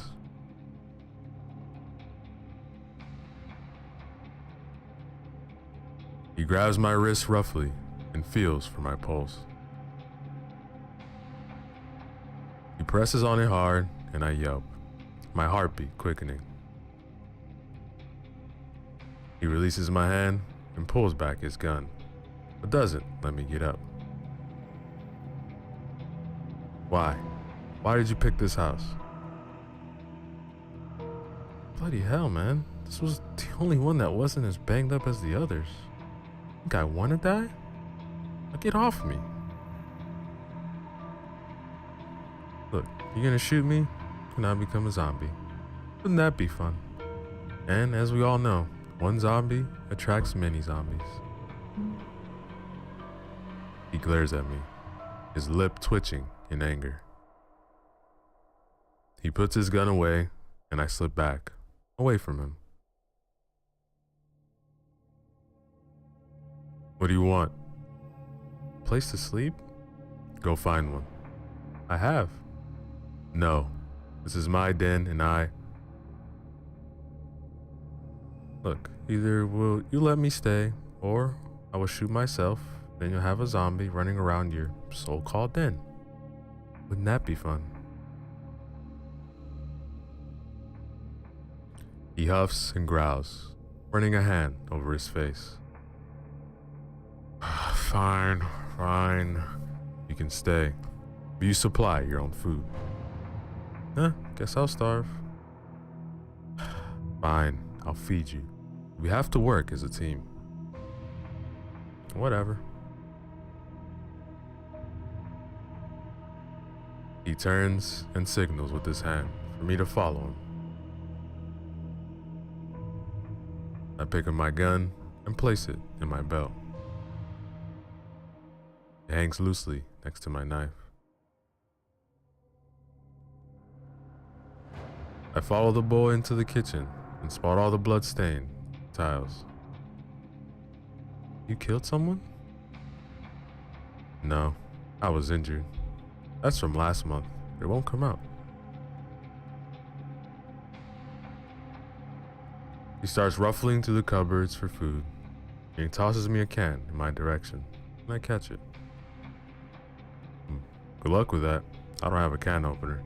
Neither does anyone else in this town. I dig my hand in my pocket and pull out my can opener and begin opening the can of cold soup. How did you? I stole it. You have a can for yourself? He hands me another can, and I open it before passing it over to him.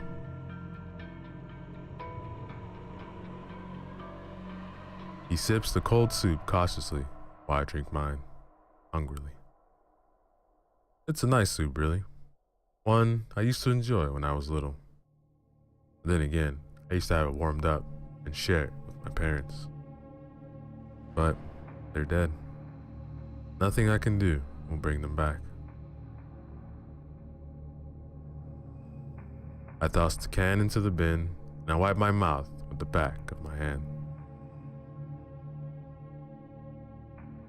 The boy finishes his soup and does the same as me.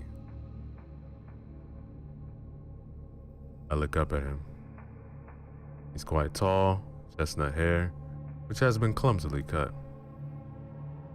He looks about a year older than me, maybe 2. He has dark green eyes and little to no freckles. What? Sorry, just haven't seen a real human for like a year. You have pretty eyes. Oh, thanks, I guess. They're dark blue. A rare but pretty color. But I don't care. To a zombie, I just need to die or become one of them. So, what are you doing out here anyway? I needed to move. They have bigger numbers. Yeah, I know. They're all over here. The guards? What guards? I had no idea the guards were still out there. Yeah, you know, the guards. People who come, take the humans away, experiment on them. I didn't know that. And then there was a loud knock on the door, and the boy springs into action, scooping up a bag, tossing all his food into it, and all his weapons. I stare at him confused, so he grabs my wrist, looking dead into my eyes. Get your things. We need to leave now. That, ladies and gentlemen, is the end of chapter 1. Yo, what is up, everybody? So let's go back again with another chapter from our zombie story titled A World Full of Zombies, written by Pipsqueak. Remember to use the link in the description to show love to them, like, comment, and subscribe. Chapter 2. Addie. I jump up, pulling my backpack up onto my shoulder, making sure it won't fall off while the boy hunts around for something. Open the door! We know you're in there! Where is it? Where is it? Where is it? What is it? A picture. It's a picture. I need it. I hurry around with him and dash upstairs, hunting around for a picture. I find one and hurry downstairs to show it to the boy. He grabs it gratefully and stuffs it into his bag. A gunshot sounds off and pain shoots up in my arm. I groan in pain as blood starts pouring down my arm. The boy then zips up his bag and scoops me up in his arms. Hey! Oh, shut up. He rushes out the back door and leaps over the fence. The house explodes and the boy dashes into a bush, pulling us both down. We need to find the safe zone. Well, no shit, Sherlock. Get my bag. Takes it off my shoulder and rummages through it. Hey! He pulls out a bandage and begins wrapping my arm. He puts the rest of the roll back in my bag and slides the bag back over my shoulder. Welcome. Alright, this way. Why? I just say so, alright? He leads me on for hours upon hours, and my arm is throbbing with pain. It's not a normal bullet wound. I've dealt with them before. This one hurts so much more, like hundreds were shot into me at the same time.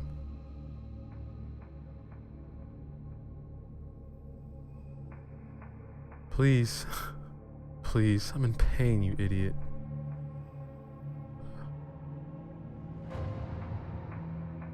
No, we can't. They're too close. Painful. Look, I don't care. What will be more painful is when they catch us and force us into that horrible place. Let's keep moving. We continue moving, and each step is an agony for me. The light hours of day turn into night. The zombies are still roaming, and the boy shoots one every once in a while. He leads us into a forest, and I continue stumbling and tripping. He stops after a while and turns to face me. Why are you so slow? I don't know.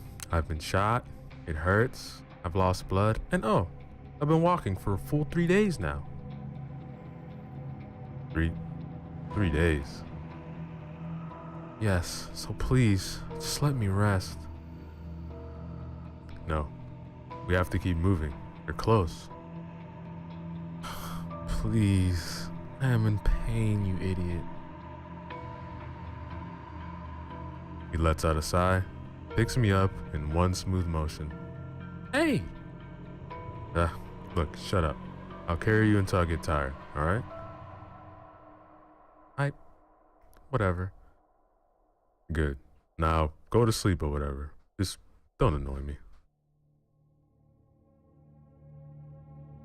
I roll my eyes, and he starts moving again, holding me gently in his arms.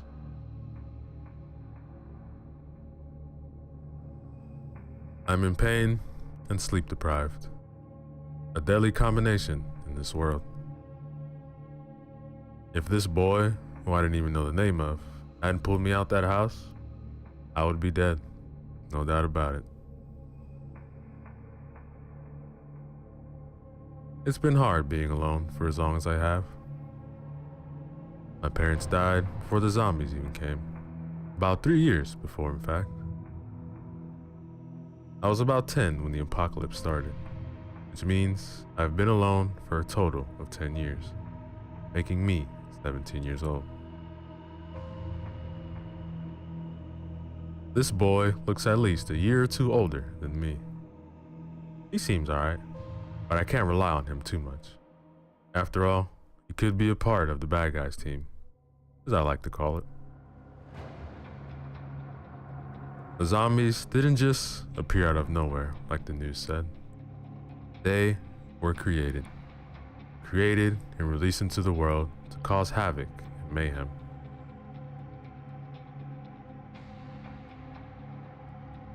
I let out a deep sigh, my tired body begging me to close my eyes. To sleep, to rest. But I can't. I have to be on alert. What would happen if I fell asleep?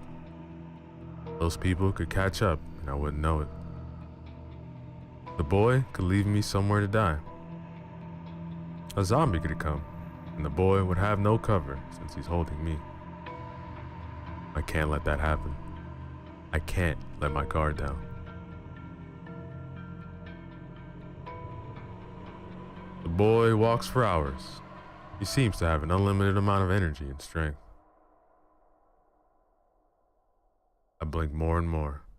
Something I do to keep myself awake. It's not working. I am so tired and weak. Just sleep. No, I have to stay awake. I'll be fine. Just go to sleep. No. He lets out a sigh and continues onwards. It's dark now, really dark. I have no idea how the boy hasn't tripped or ran into anything. He seems to have walked through here thousands of times, knows the way like the back of his hand. But if so, how has he not gotten caught? Was it dumb luck? Or was he good at surviving and fighting? Who knows? My breaths are begging me to get more and more shallow as I struggle to stay awake. Hey, what's your name? Luke. My name's Luke. He blows some of his chestnut hair out of his eyes as we break free of the forest and into another town. Do we stay here? No. Okay. My eyes keep shutting, and it's getting nearly impossible to keep them open. Stupid sleep-deprived body. I have to stay awake. I reminded myself over and over again. Stay awake. You can't afford to sleep. It could cost you your life. Maybe even Luke's life as well. I can't risk that. No. Now, ladies and gentlemen, is the end of chapter 2. Yo, what is up, everybody? So let's go back again. Another chapter from our story titled A World Full of Zombies, written by Pipsqueak. Remember to use the links in the description below. Show love to them. Like, comment, and subscribe. Chapter 3. Luke. I let out a chuckle as she finally falls asleep, her head drooping into my chest. Finally. I thought she'd never go to sleep. 3 days is a lot without sleep, and it wasn't helping that she's been fighting it for about 3 hours now. I walk through the town, every third or fourth street light on. It's helpful to be able to see. I stop in the middle of the road, glancing around. This girl said they were coming. The zombies, that is. Which more than likely means they haven't made it to this town yet. Which could mean more humans. Which can have its pros and cons. Pros, it could mean shelter. Cons, it could mean they shoot at us.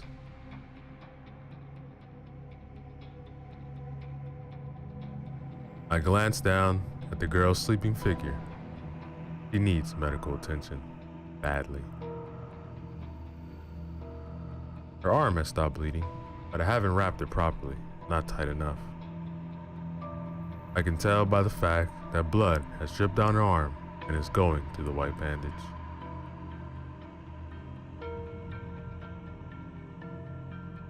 I look around, seeing if there's a light in on one of the windows. Ah, there. I quickly walk toward the house and knock with my foot, making sure the girl is firm in my arms. The door slams open, and a gun gets pointed at my head. Hey, I'm alive, she's alive. The boy lowers his gun and looks down at the girl. She looks dead. Believe me, she's not. How'd you know there were people here? There's a light on. The boy hurries away, starts grumbling to someone after turning off the light. I look around the house. Quite large. They seem to have been living here for quite a while. The boy comes back and notices I'm still holding the girl and both of our bags. Alright, look, you can stay, not for long. Just a few hours. Might be a long shot, but do you know anyone who's a nurse or a doctor? Well, my sister is. This way. He leads me into the kitchen where a girl is. He looks up at me and curiously stares at the girl I'm holding. I need to learn her name. What happened to her? And is she alive? Yes, he's alive. Just asleep. He'll be out for a while. He just got shot in the arm. I think it needs to be cleaned or something. Alright. Lay her down on the couch over there. I place the girl down on the couch and work on gently taking her hands off of me. He was holding onto the straps of my bag. In fear, maybe. I don't know. But she has a firm grip. I managed to release her hands from the straps, and the other girl walks over with the medical kit. She sits down near the girl's arms. I'm Lucy. And you are? Luke. I'm guessing you're her boyfriend? No, I don't even know her name. And yet you carried her here and wanted someone to help her? Well, yes, Oh, hush. Don't tell me any more lies. I roll my eyes at her as she discards the old bandage and starts cleaning the wound. It's not too deep, but it does look extremely painful. The girl mumbles in her sleep, but due to the fact that she hasn't slept for days, I'm pretty sure she'll stay asleep. So, what happened? Someone shot her. I don't know who though. But I know exactly who shot her. I know that the bullet was meant for me. I know that it was meant to kill me. But instead, it shot and injured this girl. Lucy nods and starts wrapping the girl's arm up again. I make note to ask her what her name is when she wakes up. Lucy stands up, finished with helping the girl, turns to face me. There, she should be fine now.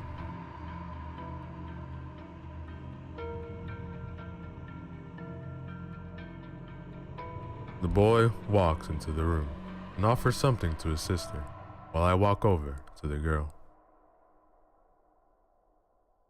She's still sleeping and her wound is wrapped up in a fresh, clean bandage.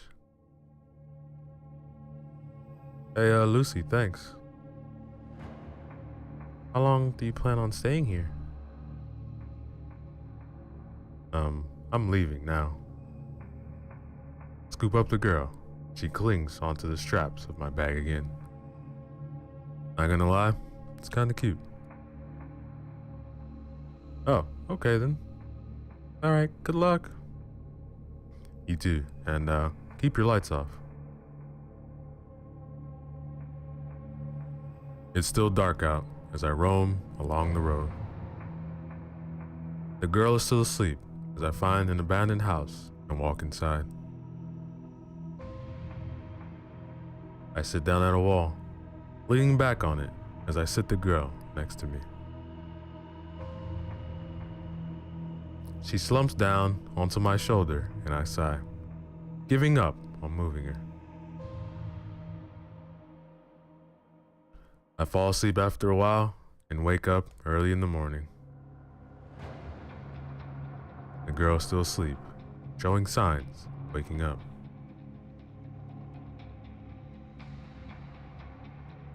I shut my eyes, thinking of my family. That's why I needed the picture. It's my last reminder of them, of what we used to be. A family, together. But not anymore. When the apocalypse started, my dad's first act was to teach me how to use a gun and a knife. I was a quick learner, so I taught my younger brother how to throw knives. I wouldn't let him touch guns though. Told him he wasn't ready. But I wasn't either. I shouldn't have been ready to use a gun. I was still young. 11 years old, in fact. Handling a gun, shooting at zombies. Now, ladies and gentlemen, is the end of chapter 3. Yo, what is up, everybody? So let's go back again with another chapter from our story titled A World Full of Zombies, written by Pipsqueak. Remember to use the links in the description below. Show love to them. Like, comment, and subscribe. Chapter 4, Luke. Then that dreaded day came. Mom and Dad were asleep, and I was silently playing with my brother Zach. I was 14 at the point, and Zach was 10. I heard banging on the front door. Not the normal banging that zombies made. It had to be alive. So, I sent Jack to Mom and Dad's room in the basement. It had an emergency exit, and I told him to wake them up and wait. He had hurried away, and I went and fetched my gun. I loaded it, opened the door, aiming my gun at the people, ready to shoot.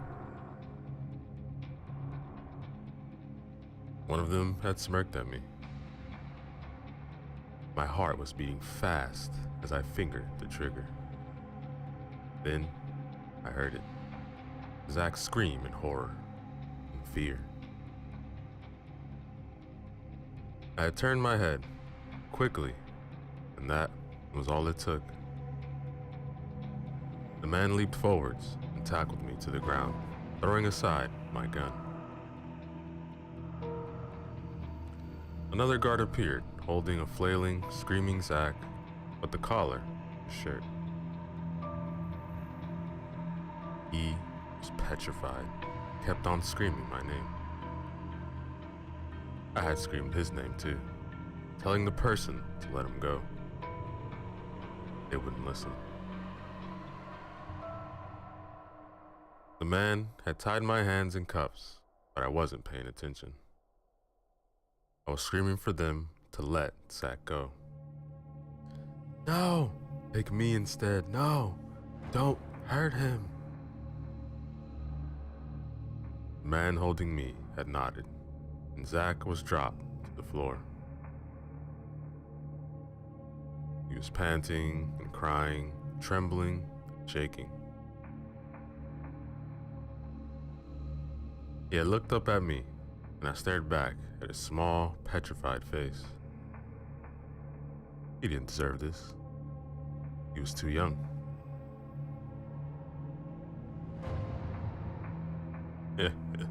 Say your goodbyes, the man holding me had chuckled.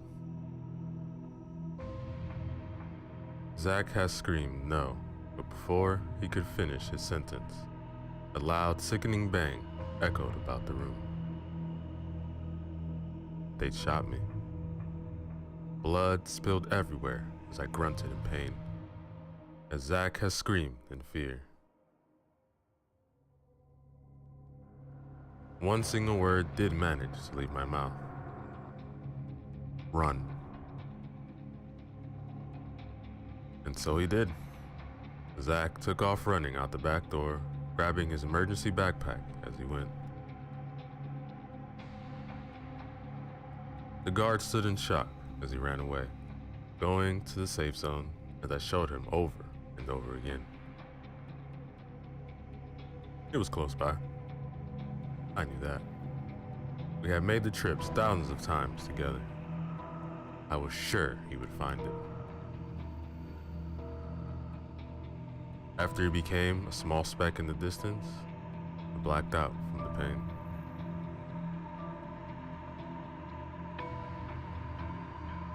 I'm pulled back into reality as the girl's head jerks off my shoulder. He jumps up. I open my eyes slowly, looking up at her. Her face is red, as I'm guessing she's embarrassed, and her hair swung back over her shoulders.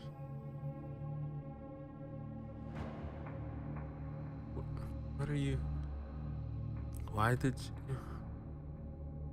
Chill out. You fell asleep while I was walking. Then we went here, and I sat you down. Then your head drooped onto my shoulder, and I was too bloody tired to bother taking your head off of me. She calms down a bit before snatching up her bag and rummaging through it. By the way, never caught your name.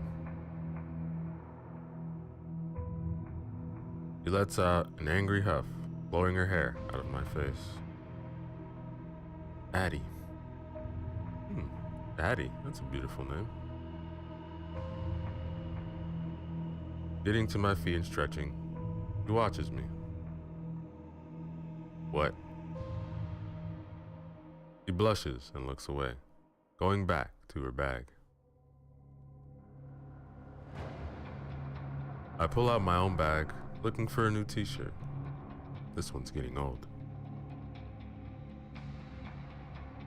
I find one and zip up my bag after tossing it beside me. Addie, as I can now call her, pulls out a water bottle and drinks some of it. I peel off my shirt as she chokes on her water. I stare at her, confused, while she spits her water out and coughs a few times. What is it? I demand, while stuffing my old shirt into my bag. She continues choking. I get up and walk over to her. You alright? Your shirt. Yeah, what about it? Put it on. Well, the zombies don't seem to care. Well, I'm not a zombie. Now, is it on? Just to mess with her, and for my own entertainment, I smirk. She's covering her eyes with her hands after she set her bottle on the floor. Yep, it's on. She turns around and her mouth falls open in shock. I throw my head back laughing, tugging my shirt over my head. She marches towards me, her mind set on something. She then pulls my shirt up a bit and points to one of my many scars. What is that? Bit nosy, are you? What is it? That's no normal scar. Well, it is. I'm pretty sure you have plenty of scars as well. Yeah, but not as bad as that. That's a gunshot scar. I blink at her a few times, but she realizes that pretty soon we'll also have a gunshot one. Oh. Oh, indeed. It's old anyways. How'd you get it? Someone shot me. That part's obvious, but those guys who shot you, they shot me too. Now I'm going to the safe zone. Are you coming or not? He nods, and I haul my bag over my shoulder. Hang on, I need a change. Can you please leave the room? No, you saw me change.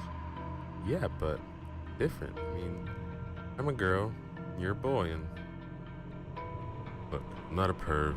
I don't have a bloody phone, okay? Plus, you're changing. Who's gonna protect you? He goes silent for a moment, thinking.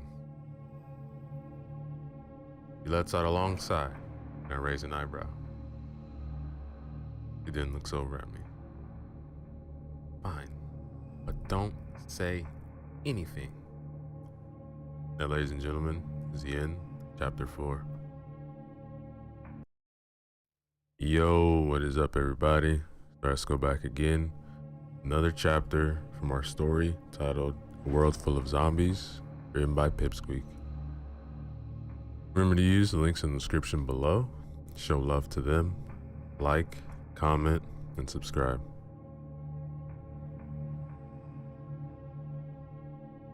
Chapter 5. Addie. I let out another sigh as Luke looks at me.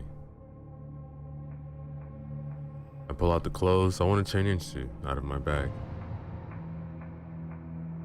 Bike shorts and a gray drab t-shirt. If you say anything, I swear I'm not gonna say anything, alright? Unlike you. Hey. I roll my eyes, start tugging my shirt off my head.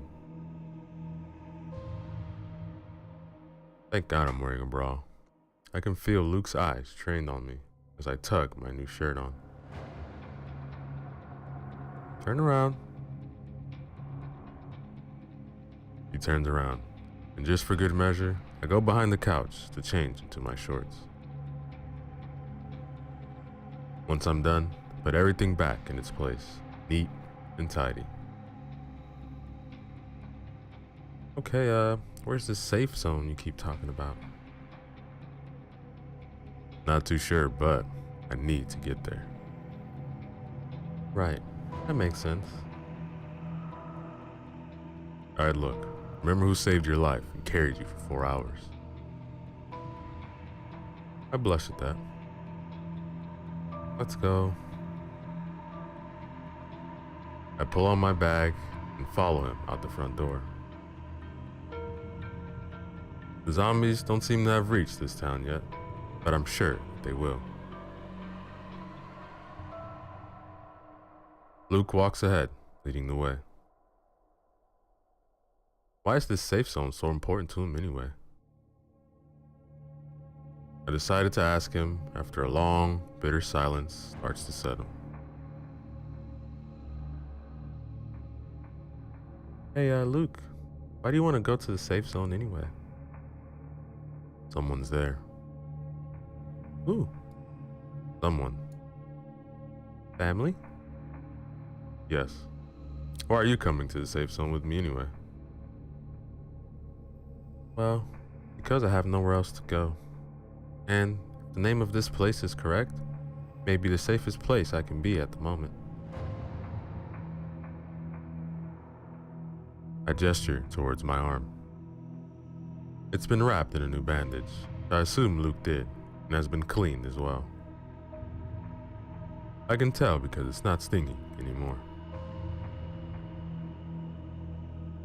Right, anyway, how's your arm?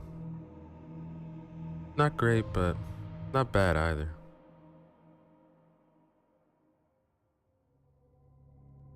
You'll be healing better by tomorrow. I nod at his answer. Probably won't be feeling better, but for my own sake, I'll take his word for it. We continue along, settling into a sweet silence. I listen around, making sure nothing coming. We're both holding our guns, ready to shoot at whatever comes our way. After a few hours, I break the silence. Who's at the safer zone? Who am I gonna tell, huh? Come on. Alright, fine. I'm gonna be completely honest. My brother. Younger, I'm guessing? Yeah. I haven't seen him in years now. I've been looking for the safe zone for 2 years now. 2 years? A long time to be alone. Huh, yeah. But it's not as long as some of the people I've met. The longest I've heard someone was alone is about 4 years. 4 years? That's it? I really am all alone. Yeah, it's a pretty long time to be alone. So, how long have you, been alone? Me? Just 10 years. 10? But the damn apocalypse only started 7 years ago, which would mean that... Yeah, I was alone 3 years before the apocalypse had even started. Yes, I know. It's been hard. I haven't seen a real human in months. You are the first I've seen. Wait. What about your family? They died. I'm better off alone anyway. Look at me now, anyway. A gunshot wound, little sleep, and a stranger who's leading you to a place you've never been to before. Well, I mean, when you put it like that... The truth starts to sink in a little. Yeah. But I'm fine. Once we get to the safe zone, I'll work something out from there. Alright then. Sounds like a plan. You can stay with me if you'd like, you know. Alright, I'll consider it.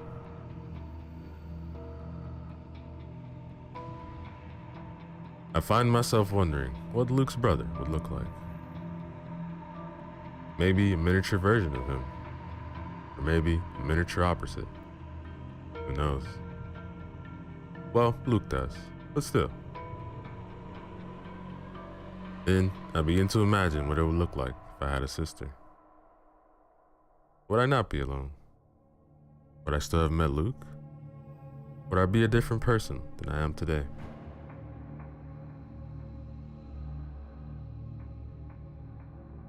I keep questioning myself over and over until suddenly I snap back into reality.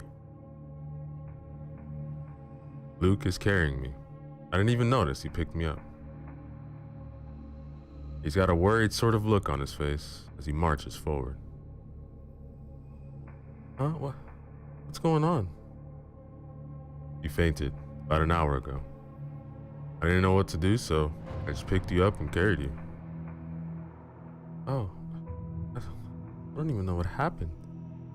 I don't have a clue either. You just kept on muttering, mostly my name, others' names as well. Liar? What's there to lie about? Kept on saying my name, a lot. Then you said Corey, then you said Trent. I was muttering. Those names are the bad people in my life. I know for a fact I have never told Luke or anyone who they were.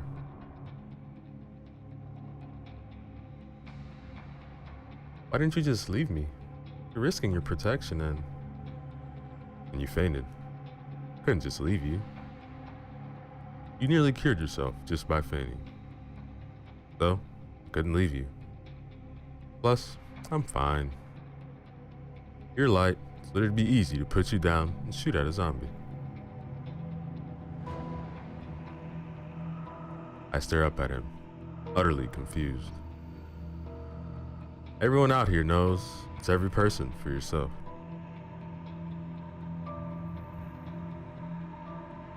What? Nothing. Do you want to put me down? Or do you want to sleep? I really want to sleep. But I know I have to help him. You can put... Sleep? Yeah. Good choice.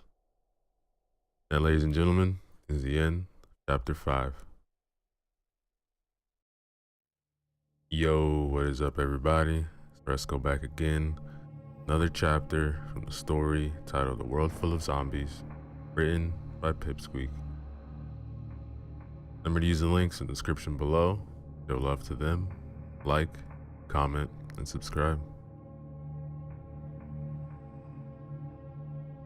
Chapter 6. Addie. I roll my eyes at him, but don't argue. There's no point, really. Close my eyes, drifting off silently. Last thing I do, cling onto the straps of Luke's bag so he doesn't drop me.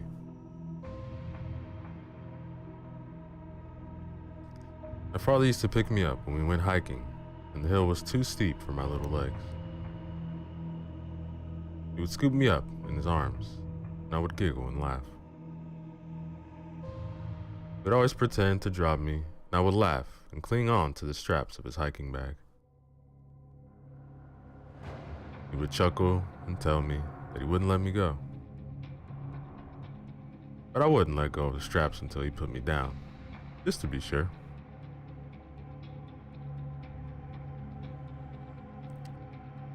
When I wake up again, it's early afternoon. Jesus, I seem to sleep a lot. Luke is still walking, and I look up at him. Do you sleep at all? Yes, Sleeping Beauty, I did. Right, then you can put me down now.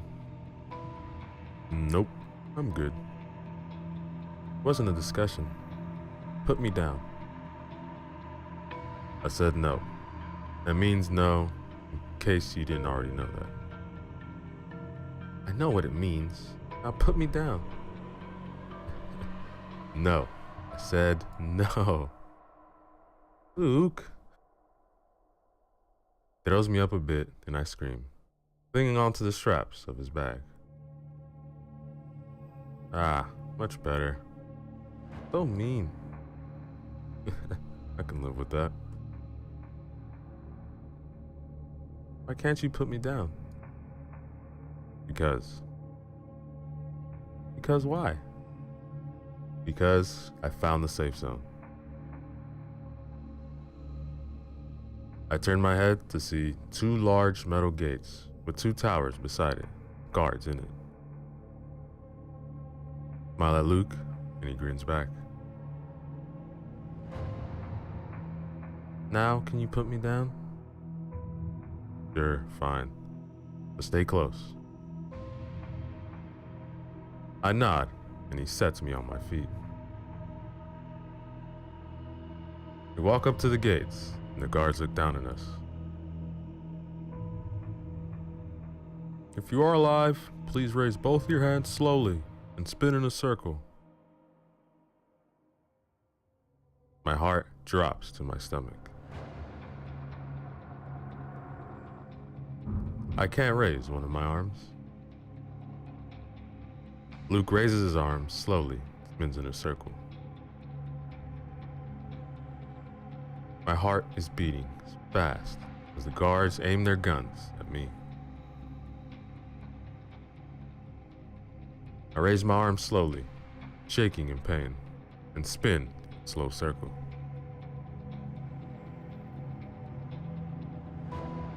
Luke stares at me and waits for me to stop spinning before he rushes over to me and lowers my arm.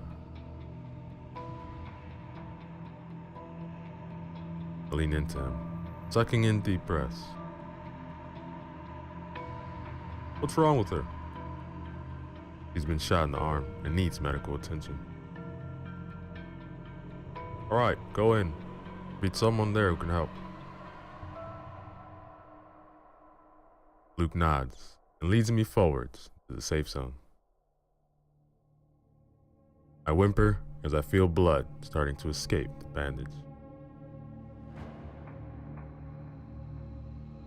Gonna be alright, okay?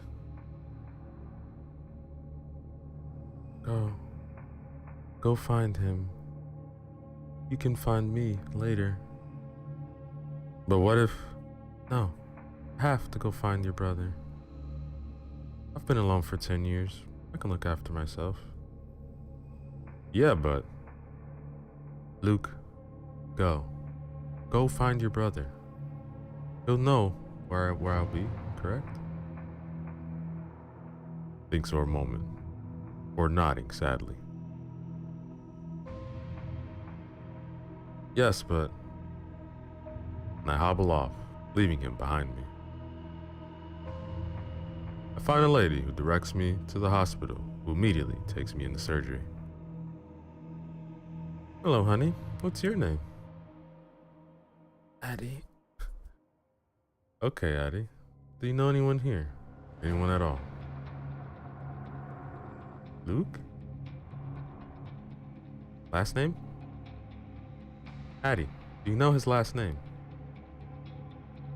I black out before I can say no.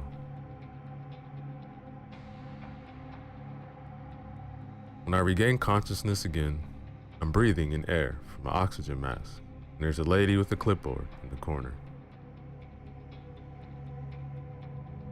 She looks up from whatever she's been doing and smiles at me. Hello, Addie, right? Yes. You said you knew someone here, yes? Luke?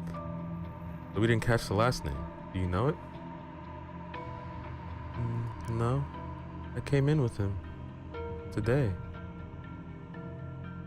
Oh, okay then. That can help. We will see if we can find them, okay? I nod and he leaves the room. I lay in the bed for what seems like hours.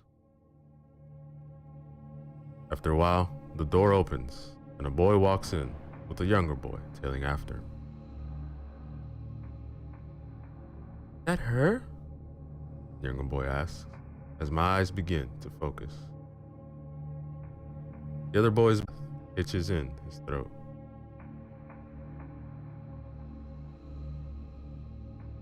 Yes, he says. Luke? I grumble to myself and try to sit up as the older boy walks towards me. Chill out, Addie. You need a rest. Come on now. I blink a few times and get him to come into focus and find him smiling down sadly at me. Luke. Yep, that's me. Did you find your brother? Yes, I did. Zach, come over here. The younger boy walks over to Luke, and Luke wraps his arm around the boy's shoulder. He looks to be 14 or 15 years old, though still young. I blink slowly a few times to get him to come into focus. He has chestnut hair like Luke, but hazel eyes. Hello, he says awkwardly. Let out a soft chuckle. Luke smiles. Hi, I'm Addie. Nice to meet you. Luke frowns a little. I suck in a deep breath of the oxygen, but it doesn't help. Luke, can you help me take this off? He sighs, but nods, and works on taking it off. Now, ladies and gentlemen, is the end, chapter 6. Yo, what is up, everybody? So let's go back again. Another chapter from our story titled A World Full of Zombies, written by Pipsqueak. Remember to use the links in the description below. Show love to them, like, comment, and subscribe.